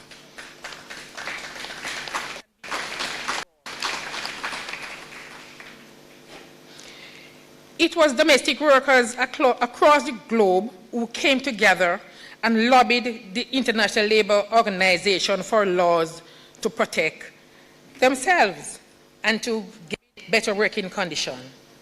Our efforts were met with success when the adoption of the landmark convention, Convention 189 in 2011, which established the framework for the protection of the rights of domestic workers. Government here today, I'm imploring you, please, all of you, to follow this footstep of my Prime Minister, the Prime Minister of Jamaica, Right Honorable Andrew Onis, to take this step to ratify the Domestic Worker Convention. We are asking you, please, when you go back home, make that your mandate. I asked my Prime Minister, and within 3 months, he ratified the convention. And we are asking the same from you.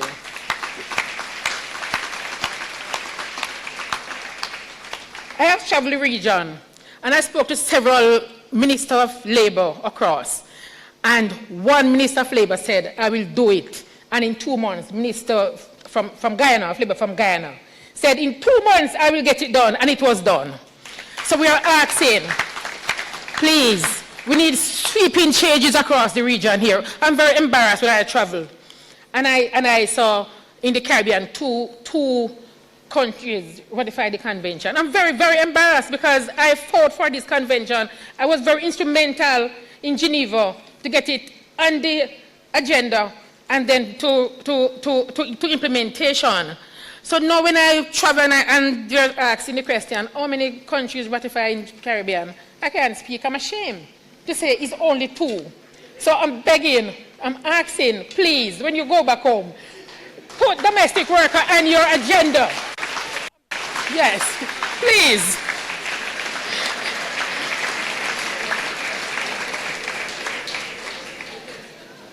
Domestic worker must be on the agenda of a country because domestic worker is the backbone of society.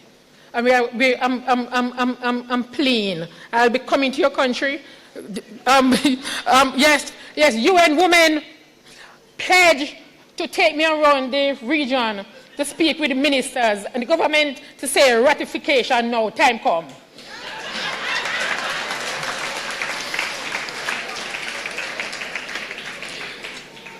I wish to express my deep appreciation to CARICOM and the heads of government for being bold for this change in honoring a working class woman with this award. In doing so, you have honored domestic workers and the working class women worldwide. And for this, we are very grateful. So it is on their behalf that I accept this award with pride. I will continue to be an ambassador for a woman, for my country, the region, and the world. Never let your circumstances determine your future. Thank you, and God bless you.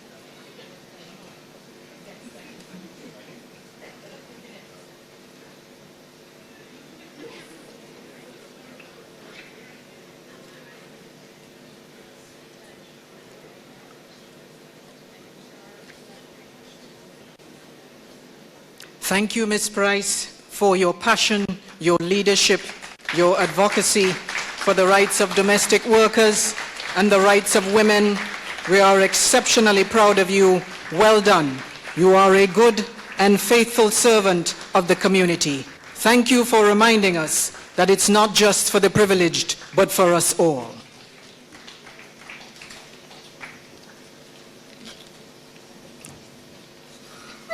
I am delighted to introduce the little ones from the Happy Hill Roman Catholic School.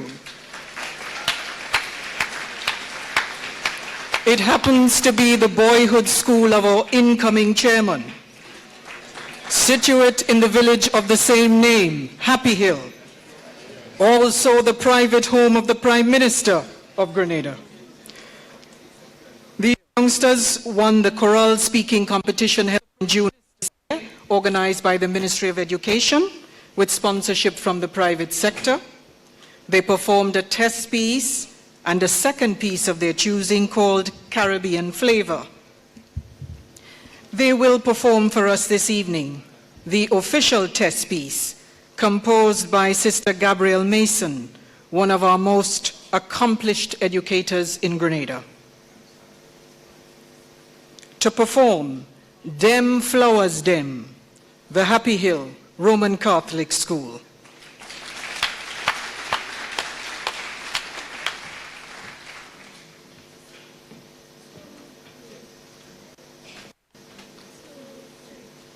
Dem Flowers Dem by Sister Gabrielle Mason. You see them flowers them? Uh-huh. Them does flowers in the dry season. These plenty colored hard-time flowers. Them does flowers in the dry season.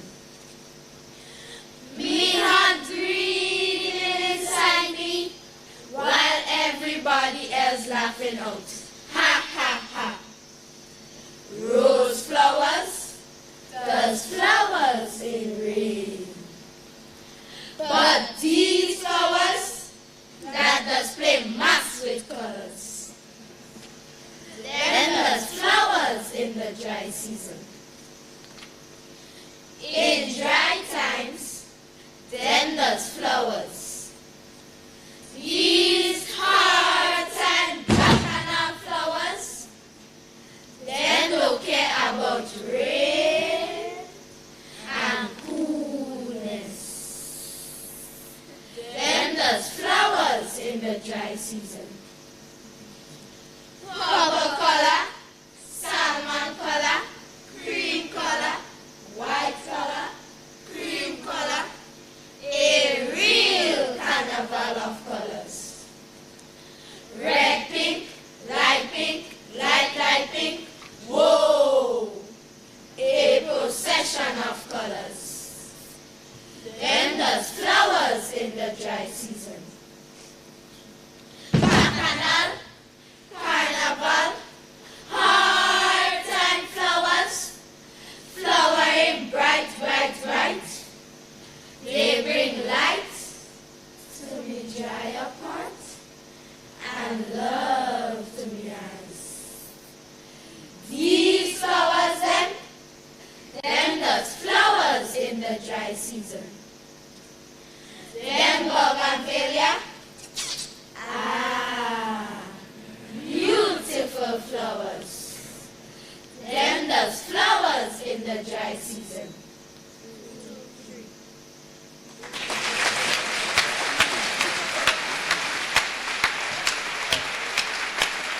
Aren't they magnificent? Let's give them a round of warm applause. Wonderful. The winners of the choral speaking competition organized by the Ministry of Education. Those of us from St. Joseph's Convent will remember well the arduous task of choral speaking, but it put us in good stead.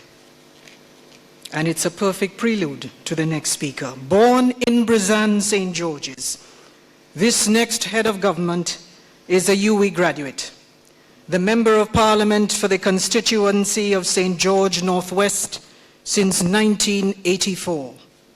An avid cricketer, committed regionalist, master politician, he is the only Prime Minister to have successfully led his party to victory in a general election, winning all seats, not just once, but twice, in 1999 and again in 2013. He is our longest serving active politician in Grenada.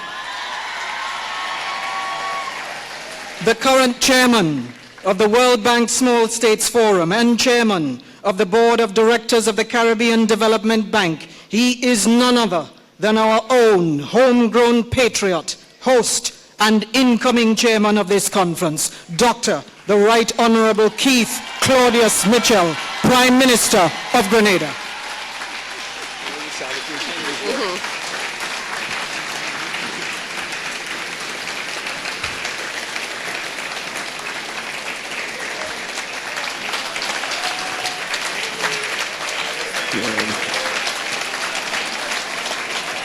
Thank you.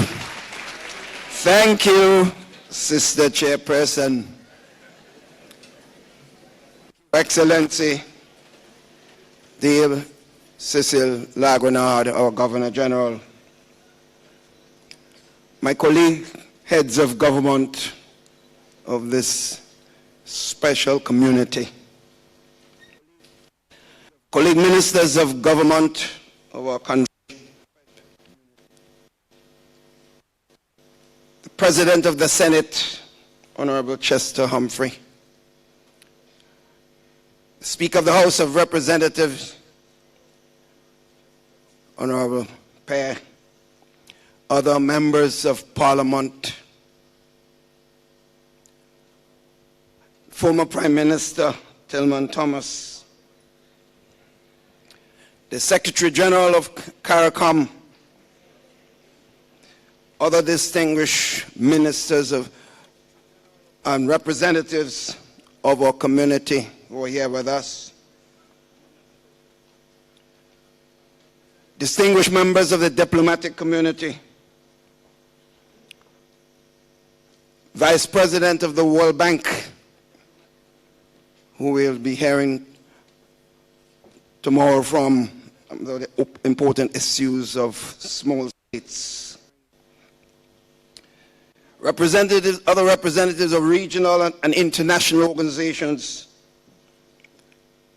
my dear Sister Price, who just received the CARICOM Award and demanded that we act. I can assure you Grenada will act. Specially invited guests, distinguished members of the media, my sisters and brothers all.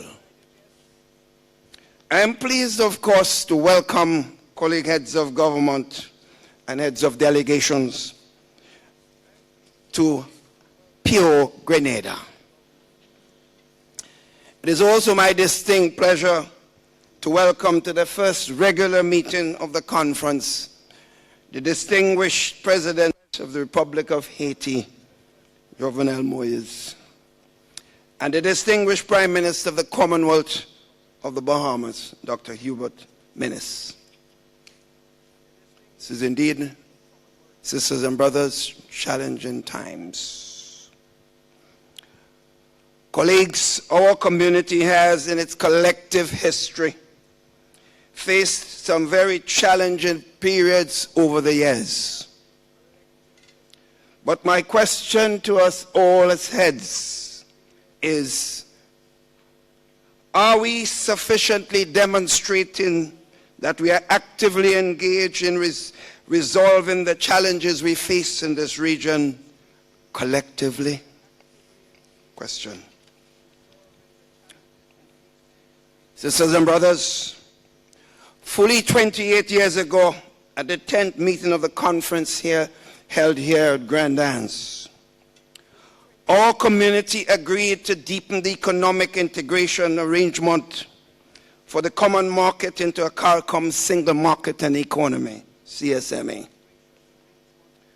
We must therefore, colleagues, seize the opportunity of this 38th meeting of the conference to summon both the spirit of the Grenada's Declaration and the collective experiences of the last 28 years in recalibrating our approach to the environment in which CARICOM must continue to pursue the ideals of the CSME. Evidently, colleagues, our region has made tremendous strides in a number of critical areas, of which we ought rightly to be proud. We have managed to craft a development space made more predictable and certain by the imposition of the Caribbean Court of Justice in order to deploy strategies for the economic and social advancement of our community and our people. We have also strengthened our governance arrangements and agreed on improved modalities for public consultations. A call for greater people's participation modalities. Colleagues, still, with a heightened level of activity at the regional level, our integration process continues to be leveled with criticism, in several important quarters of the community for being somewhat removed, if not completely aloof, from the more tangible aspirations of our Caribbean people.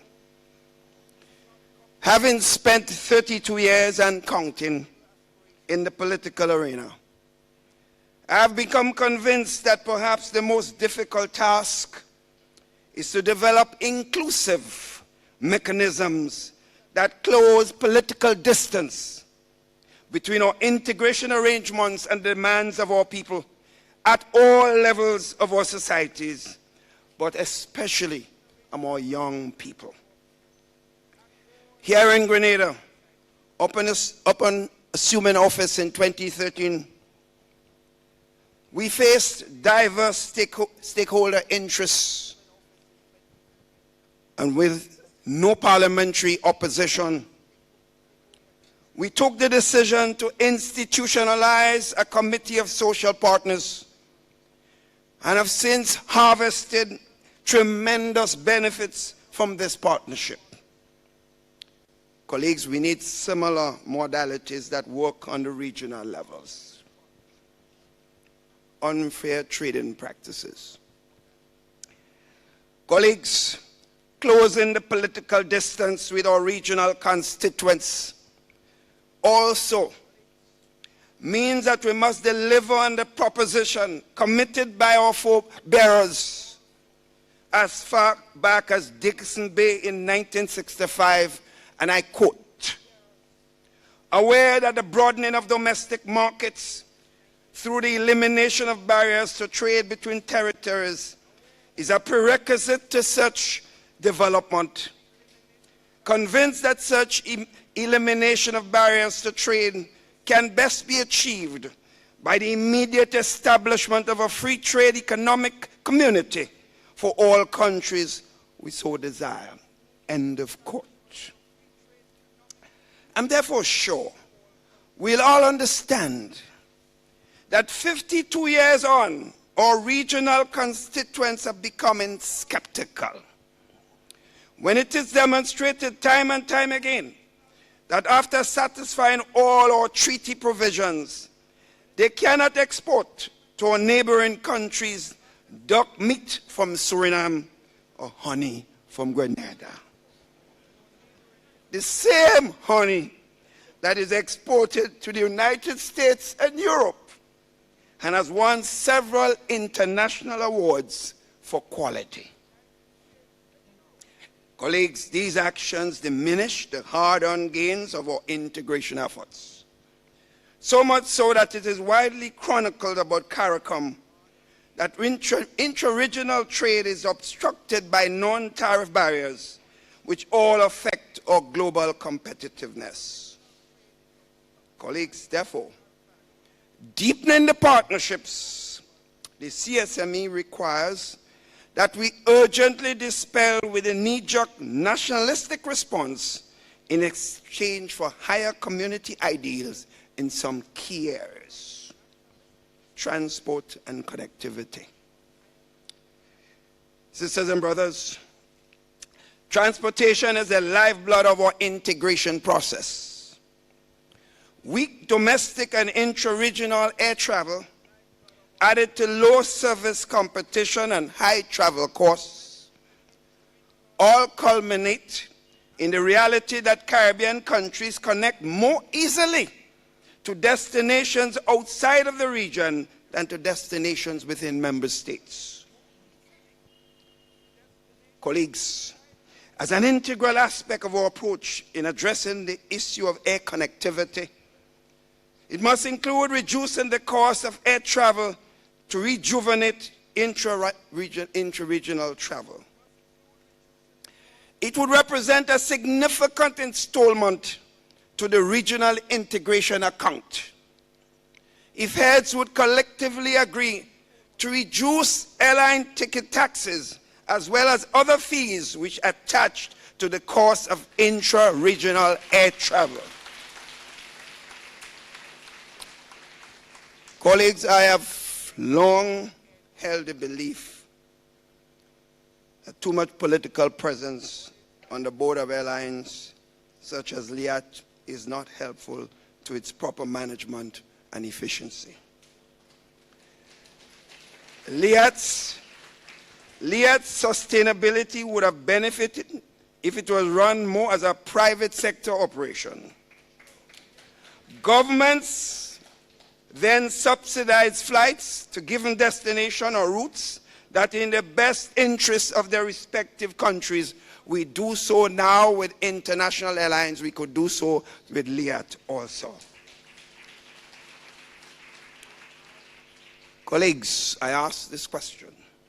How can LIAT strive when, for example, a few months ago, literally overnight, LIAT canceled one of its most lucrative routes from Grenada to Barbados without any consultation with the citizens or leadership of Grenada? Overnight. It clearly could not have been based, the decision could not have been based on economics and viability. Colleagues, we have to do better as a region. Connectivity and ICT. Colleagues, like transportation, ICT is a critical component of our economies and plays an essential role in connecting our societies and ensuring our ability to engage the world on equal terms. Among the several important items on the conference agenda will be a report for the adoption of the work plan for the single ICT space. Placed in proper context, the single ICT space will be critical to our attainment of the Sustainable Development Goals and for the region's Digital Agenda 2025. The single ICT space must be used as the axle on which we hitch other indispensable initiatives, including those related to Cybersecurity Action Plan, recently approved by the Council for National Security and Law Enforcement. Our children's future and their ability to compete on the global level hang in the balance. Data collection statistics. Colleagues, the need to produce timely quality statistics remains critical. At the 37th regular meeting of the conference in Guyana, we endorsed the action plan for statistics in the region. Our decision-making and the pursuit of policy at the national and regional levels cannot be ad hoc. It must be evidence-based. Colleagues, will soon be appraised of the progress towards the formulation of the regional strategy for statistical development. During my chairmanship, and echoing some of my advancements as a board member of Paris 21, our community should aim at several key achievements and we'll get support. One, a comprehensive quantitative assessment of trade performance under CSME, serious quantitative assessment, not just how I feel. 2, the strengthening of the Statistic Division of CARICOM Secretariat to better equip our region to carry out the heavy lifting required in respect of evolving demands. Small states and small states financing. Colleagues, the 2015 Paris Agreement, COP21, and the Sustainable Development Goals have shifted attention to the uniqueness of small states, thereby presenting us with the possibility of new and diverse development prospects. A recent World Bank study values the Caribbean blue economy at $409 billion US, with many maritime spaces significantly greater than our land masses. As such, our chairmanship of Small States Forum must be used to harness these developmental possibilities by addressing the issues of small states' access to finance and technology and the advancement of the blue economy. My sisters and brothers, the increase of the US $50 billion to US $75 billion in international donor financing is also a major opportunity for small states that are eligible for this financing. Additionally, many of us continue to be concerned that compared to large development economies, the Caribbean is paying 200 to 500% more for electricity. As responsible governments, we need to use the funding opportunities in small states and other places to build energy resilience, as was articulated by a couple of my colleagues earlier on, making renewable energy, geothermal energy, solar energy, and wind energy the leading sources by 2030. These are precisely, colleagues, the kinds of issues that we must address if we are to demonstrate seriousness to our regional constituents. Sisters and brothers, colleagues, allow me to make a few quick points on some important matters before I conclude, which will signal our current and future task as a community. We must be acutely aware that our constituents around the region, especially our youths, pay close attention to our collective conduct on issues that matter a great deal to them. We ourselves, my colleagues, we do a lot to undermine the very construct of CARICOM and regional integration. When we yield to the urge to go off on solo excursions, even after we reach common positions. Every instance of this deepens the cynicism about our ability as CARICOM heads to remain consistent, to stand in solidarity on issues, and to follow through on consensus decisions. Anything else will not work. Therefore, in that context, let me talk a little bit about cricket.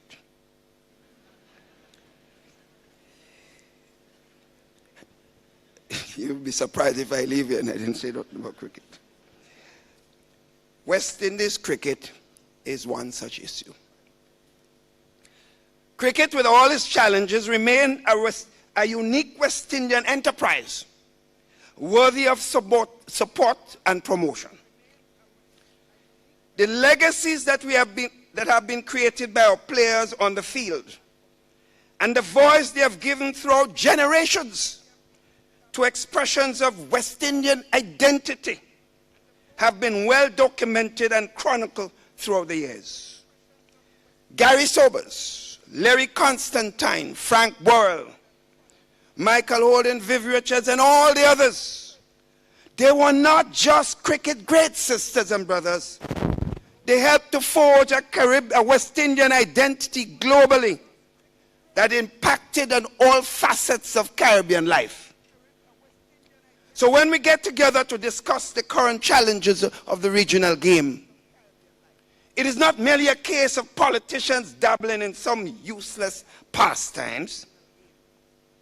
It is therefore greatly disheartening to me, and I know several of the colleague heads, that after we have taken common position to assist in addressing the crisis in West Indies cricket, some members' governments publicly adopted different positions. We have to call a spade when we see a spade.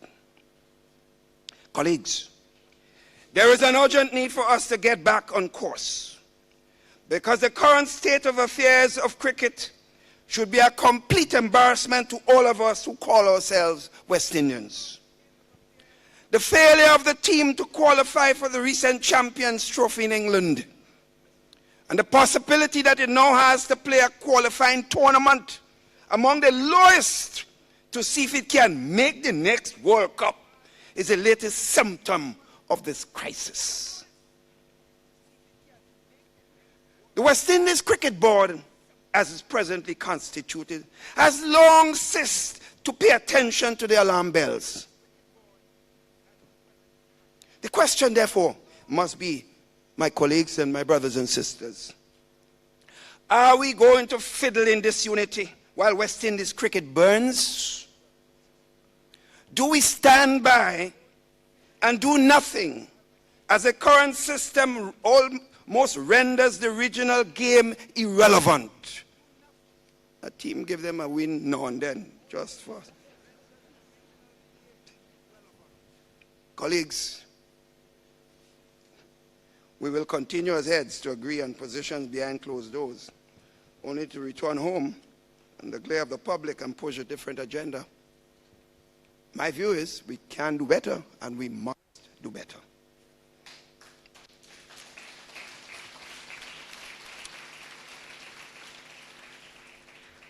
The Venezuelan crisis. Sisters and brothers, colleagues, while we're on the issue of CARICOM unity and CARICOMite solidarity, we must also find the resolve to commit to a unified position on the current political challenge in neighboring Venezuela.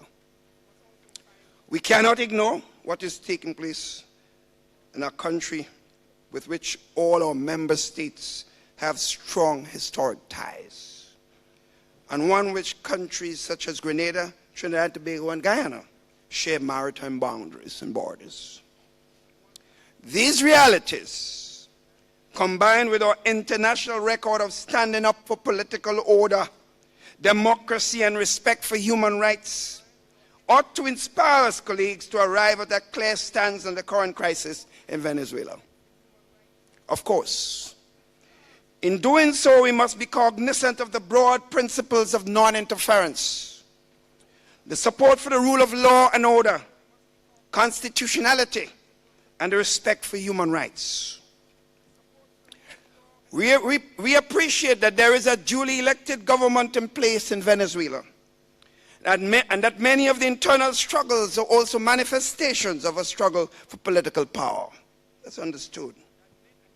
As proud independent nations with a shared history of anti-colonial struggle, we approach these issues, rightfully so, with a particular mindset. Indeed, when certain international advocates whisper aloud about the unconstitutional regime change, we must give pause. But pause must not result in paralysis. Our inaction must not be a consequence of our suspicion. Colleagues, as a region, as neighbors, we need to be concerned about the anomalies and excesses, and about extremism on all sides of the fence. We must stand united to condemn violence from whichever quarters it comes. We must therefore not retreat from using our close ties to nudge all parties to a position of dialogue that will be in the best interest of the people of the Bolivarian Republic of Venezuela.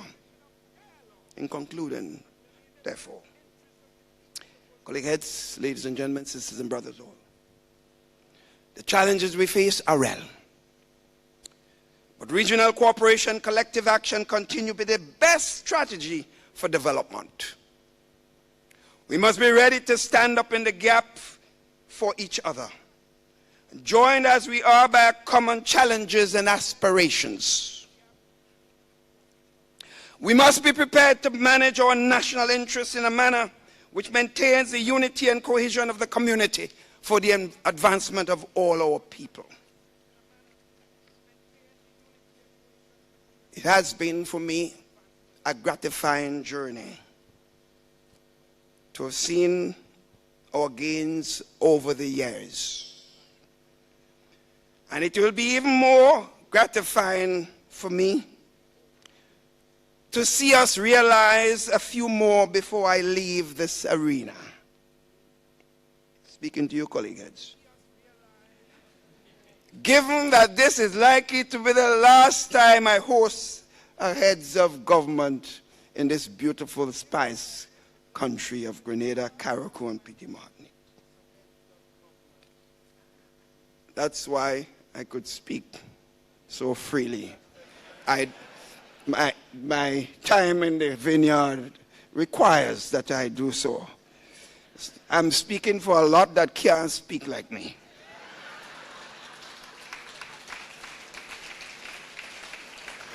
I am therefore, sisters and brothers, I'm in the departure lounge of my career. Some of us here might also be, but I don't know if they're bold enough to say so. Colleagues, therefore, with all the humor, I look forward to a very productive deliberations here in the beautiful Spice Country. And I urge you all, enjoy pure Grenada. Eat a lot of honey and get back home as sweet as you can. Thank you.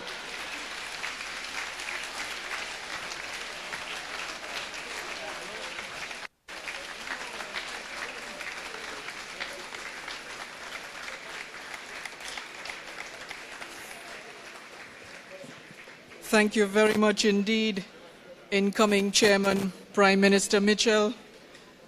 I know why you were a spinner on the Grenada cricket team, because you came out bowling googlies and off breaks.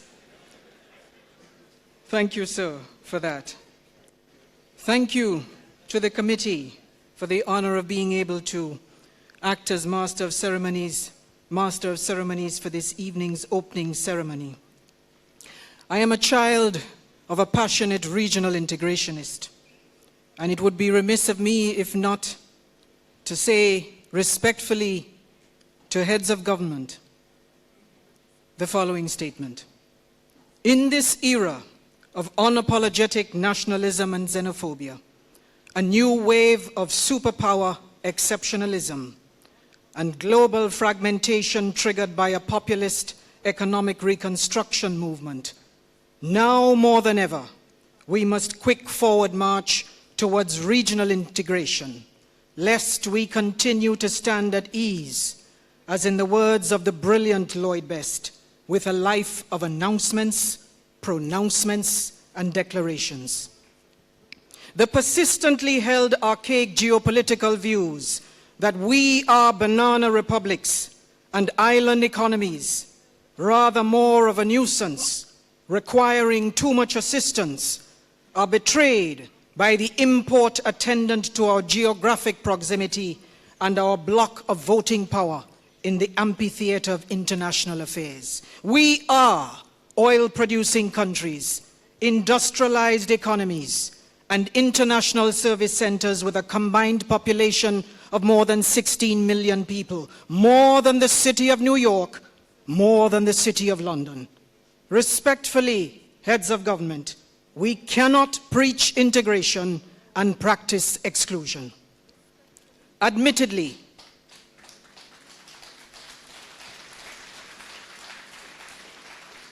this is not for the faint of heart. It requires courage, grit, and determination. But if we do not convince or inspire the next generation about regional integration in the Caribbean community, then the concept stands to be banished to quote-unquote sentimental utopia. There is work to be done. Let us get on with it and make the region proud. This is CARICOM.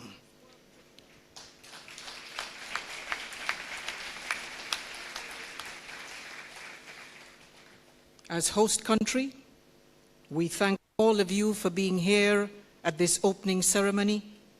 Return to your respective countries safely but take a little time to enjoy the spice of the Caribbean, Grenada. I would now ask you all to stand to permit the departure of Her Excellency Dame Cécile La Grenade, Governor General of Grenada.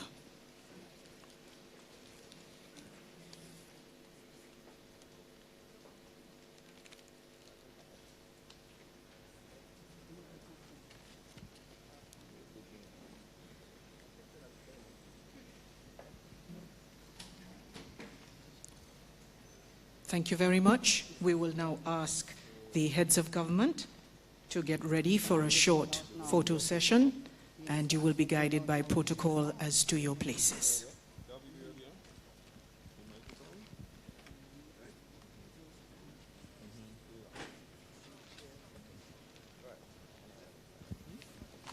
All right, so we reached the curtain closing stage of this event, the opening ceremony of the CARICOM Heads of Government Summit here in St. George, the Trade Center, South St. George's, Grenada. Some of the leaders would have spoken, about 5 of them, yes, incoming chairman, outgoing chairman, and new two kids, of the new kids on the block. Prime Ministers. From Haiti, Jovenel Moïse, yes. and from the Bahamas, Hubert Minnis.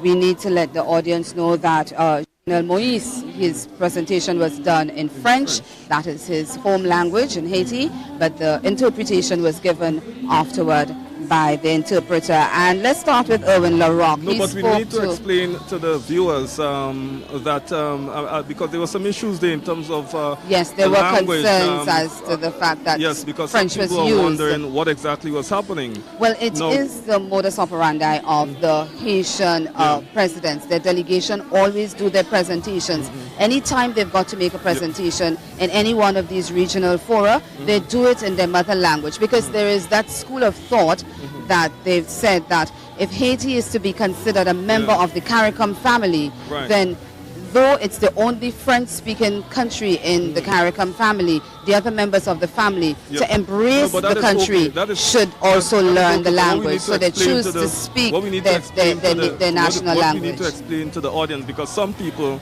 were expecting a interpreter. Yes. What actually happened is that the Haitians did come with an interpreter, and the organizers say positioned the interpreter to start the interpretation. And at the point in time when the French president was about to speak, what happened is that the French delegation stopped the interpreter from interpreting. So they sort of switched and they changed up. So what happened is that the French president spoke, he gave his address, and it was followed by the interpretation from the interpreter in English. That is what happened. Correct. So just by way of explanation to the population. So we are looking at some of the issues that they touched on here, Nicole. Yes, and as can be expected, Ambassador Erwin Larocque, Secretary General of CARICOM, he spoke to the issues that are going to be the main points on the agenda, the single market and economy being one of them, transportation, air transportation in the region, intra-regional transportation, and its importance in tourism. And he also spoke about the need for there to be action for the acceleration of the CSME, that's the Caribbean Single Market and Economy. There was also talk about the HRD 2030 strategy. He said that that is going to be presented, and the goal is to have a globally competitive and integrated education system by 2030. Great, and one of the issues they're hoping to put their signature to is an energy initiative. I think Barbados is to be the headquarters of that. Yes. And they're hoping that the heads can put their signature to that as a final agreement here in this summit. They'll have a lot of discussions happening over the next 2 days at the Radisson Ranch in South Grenada at tomorrow, and then of course Thursday. Yes. But I just want to touch on a quick point, which is sort of an important point too, that Prime Minister of Grenada, incoming chairman, made. He talked about the fact that when leaders, and I think we touched on that earlier on in the preview, when leaders sit down together and make a collective decision, it has to stand as a collective decision. And so when you leave the summit and you go back to different islands, you don't have to go back into a unilateral position as if you were not part of the decision-making process. He spoke about it. That is a pretty important point, I would imagine. Yes, he spoke about it, and using that specific term, undermining the process of Yes. CARICOM. Yes. And he is urging leaders here to avoid doing that. He wants to see that at the end of this meeting, the unity that CARICOM has is stronger than what they would have gone into the meetings with. Well, he made that point with some authority because remember he's one of the senior. Yes, He say he's and at the twilight of his career as a politician. and so he's going additionally, out. this is not the first time that he has served as the chairman of CARICOM. Oh, no. No, it's not. So he's Right. accustomed to Yeah. dealing with most of the members here as heads. Another important, well, not important, but one very interesting point that he made had to do with the issue of cricket. Remember when we said that he was very passionate about cricket, and he spoke to the issue of cricket, and he made a point here that I took special note of. It's a quote. He said, it's a question as a matter of fact. He was asking the leaders, are we going to fiddle in this unity as West Indies cricket burns? Yes. Is that a question you think anybody willing to answer or can answer at this point in He posed that time? as a question, but he has said some very frank things regarding the state of cricket and the state of the WICB as an entity. As a matter of fact, we know of the report that was commissioned and the report that was done and the recommendation. Yes, and we and all what know that the happened thereafter? WICB agreed before to the report and then reneged on it when the outcome of the Rejected report it when- by Professor Barito came out. So we know of that, we know of all the discussions around that, we know of the issues around that. And that's a major issue for us. As a matter of fact, we won against India a couple of days ago, Yes. and he made reference to that as far as we'll have the rare victory. But he is a former national cricketer, he's a former Windward Islands cricketer, he's passionate about his cricket, and so he make these points with some measure of authority and authenticity, I must admit. So He also spoke with passion about the intra-regional travel and his concern with political interference in the operations of LIAT. because the question he put where that is concerned, remember that early morning flight, that profitable flight from Grenada to Barbados that was removed by LIAT. His question was, it does not make economic sense. How can you remove a flight that's making money? So it must be something else he's implying here, or maybe boldly stating. But he's also advocating for LIAT to be run as a private entity and have political interference removed completely. Right. Because he says that if airlines can be competitive in the region and if airlines can make money, then what's wrong with LIAT? And he seems to think that is a political interference in the operations of the airline that's affecting it. Well, bottom line, Nicole and the rest of the Caribbean, any way you cut it, any way you spin it, any way you dice it, lots of serious issues have to be discuss. trashed out here among the leaders of the Caribbean, the prime ministers, the leaders. They have to sit and they have to come up with agreement. They have to stick to their agreement. They have to get through a lot of issues as much as possible, from non-communicable diseases to tourism, to regional travel, to development financing. The issues have to be discussed and decisions have to be made. And not just that, because one of the Guyanese journalists, the journalist from Guyana, raised the point about the implementation, and the Secretary General of CARICOM's Ambassador Owen LaRock, he responded to that and he said, well, why are you looking at what's not been done when there are a lot of other things that have been done? But a lot of people tend to talk about the implementation and the fact that things need to happen and we need to move and things need to be implemented. Well, whether or not this is happening at a rapid enough pace, that is something that needs to happen, and there's some division of thought where that is concerned. And speaking on the issue of implementation, outgoing chairman, that's Granger. President David Granger, that's the president of Guyana, he did not speak to the issue of implementation directly. However, he spoke about the importance of citizenship and the sanctity of citizenship of sovereign countries.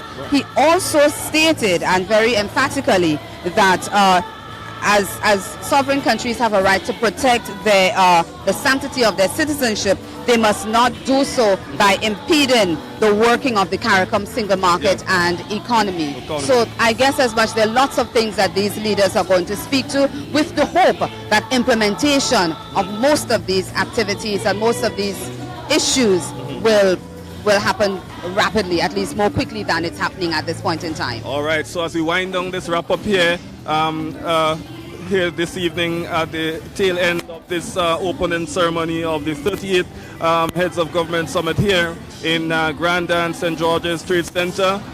We can tell you now that the leaders, they have completed their photo opportunity. They're going off to a cocktail, and tomorrow they begin deliberations, discussions, plenary sessions, and coming up with decisions that affect our lives around the Caribbean, from Guyana to Jamaica to Bahamas to Trinidad and Tobago to the Windward and Leeward Islands, right throughout the Eastern Caribbean, because decisions they make here in Grenada will affect the rest of the region, our lives, the 15 member states and the citizens of all of them. Very much so. Okay, so that looks like a wrap for us. That's a wrap. I want to thank you guys for monitoring us. I want to thank all the stations across the region for monitoring this live broadcast. And I want to thank Nicole Bess from CMC. She's Grenadian to the bone. So you know, region and CMC, you can't really take her. Once she touched down in Grenada, she belongs to us, eh? Well, she belongs to the region too, the Caribbean. Definitely.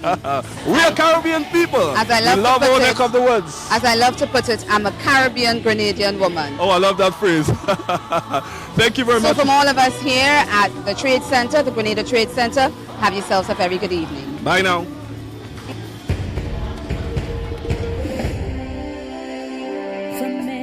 Distant lands, our forefathers came, some seeking adventure, some bound in chains.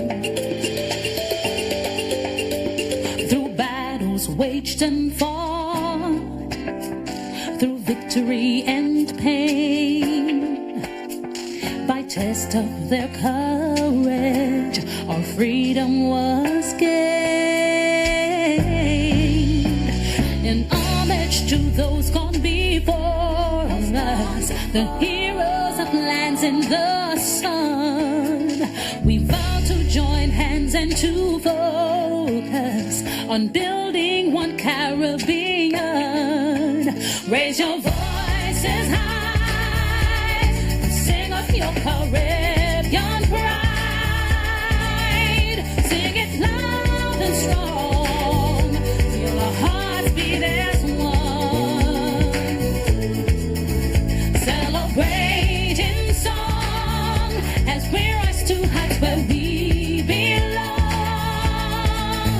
Sound the victory drum for CARICOM. Though great and diverse be our ethnicity,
Affairs.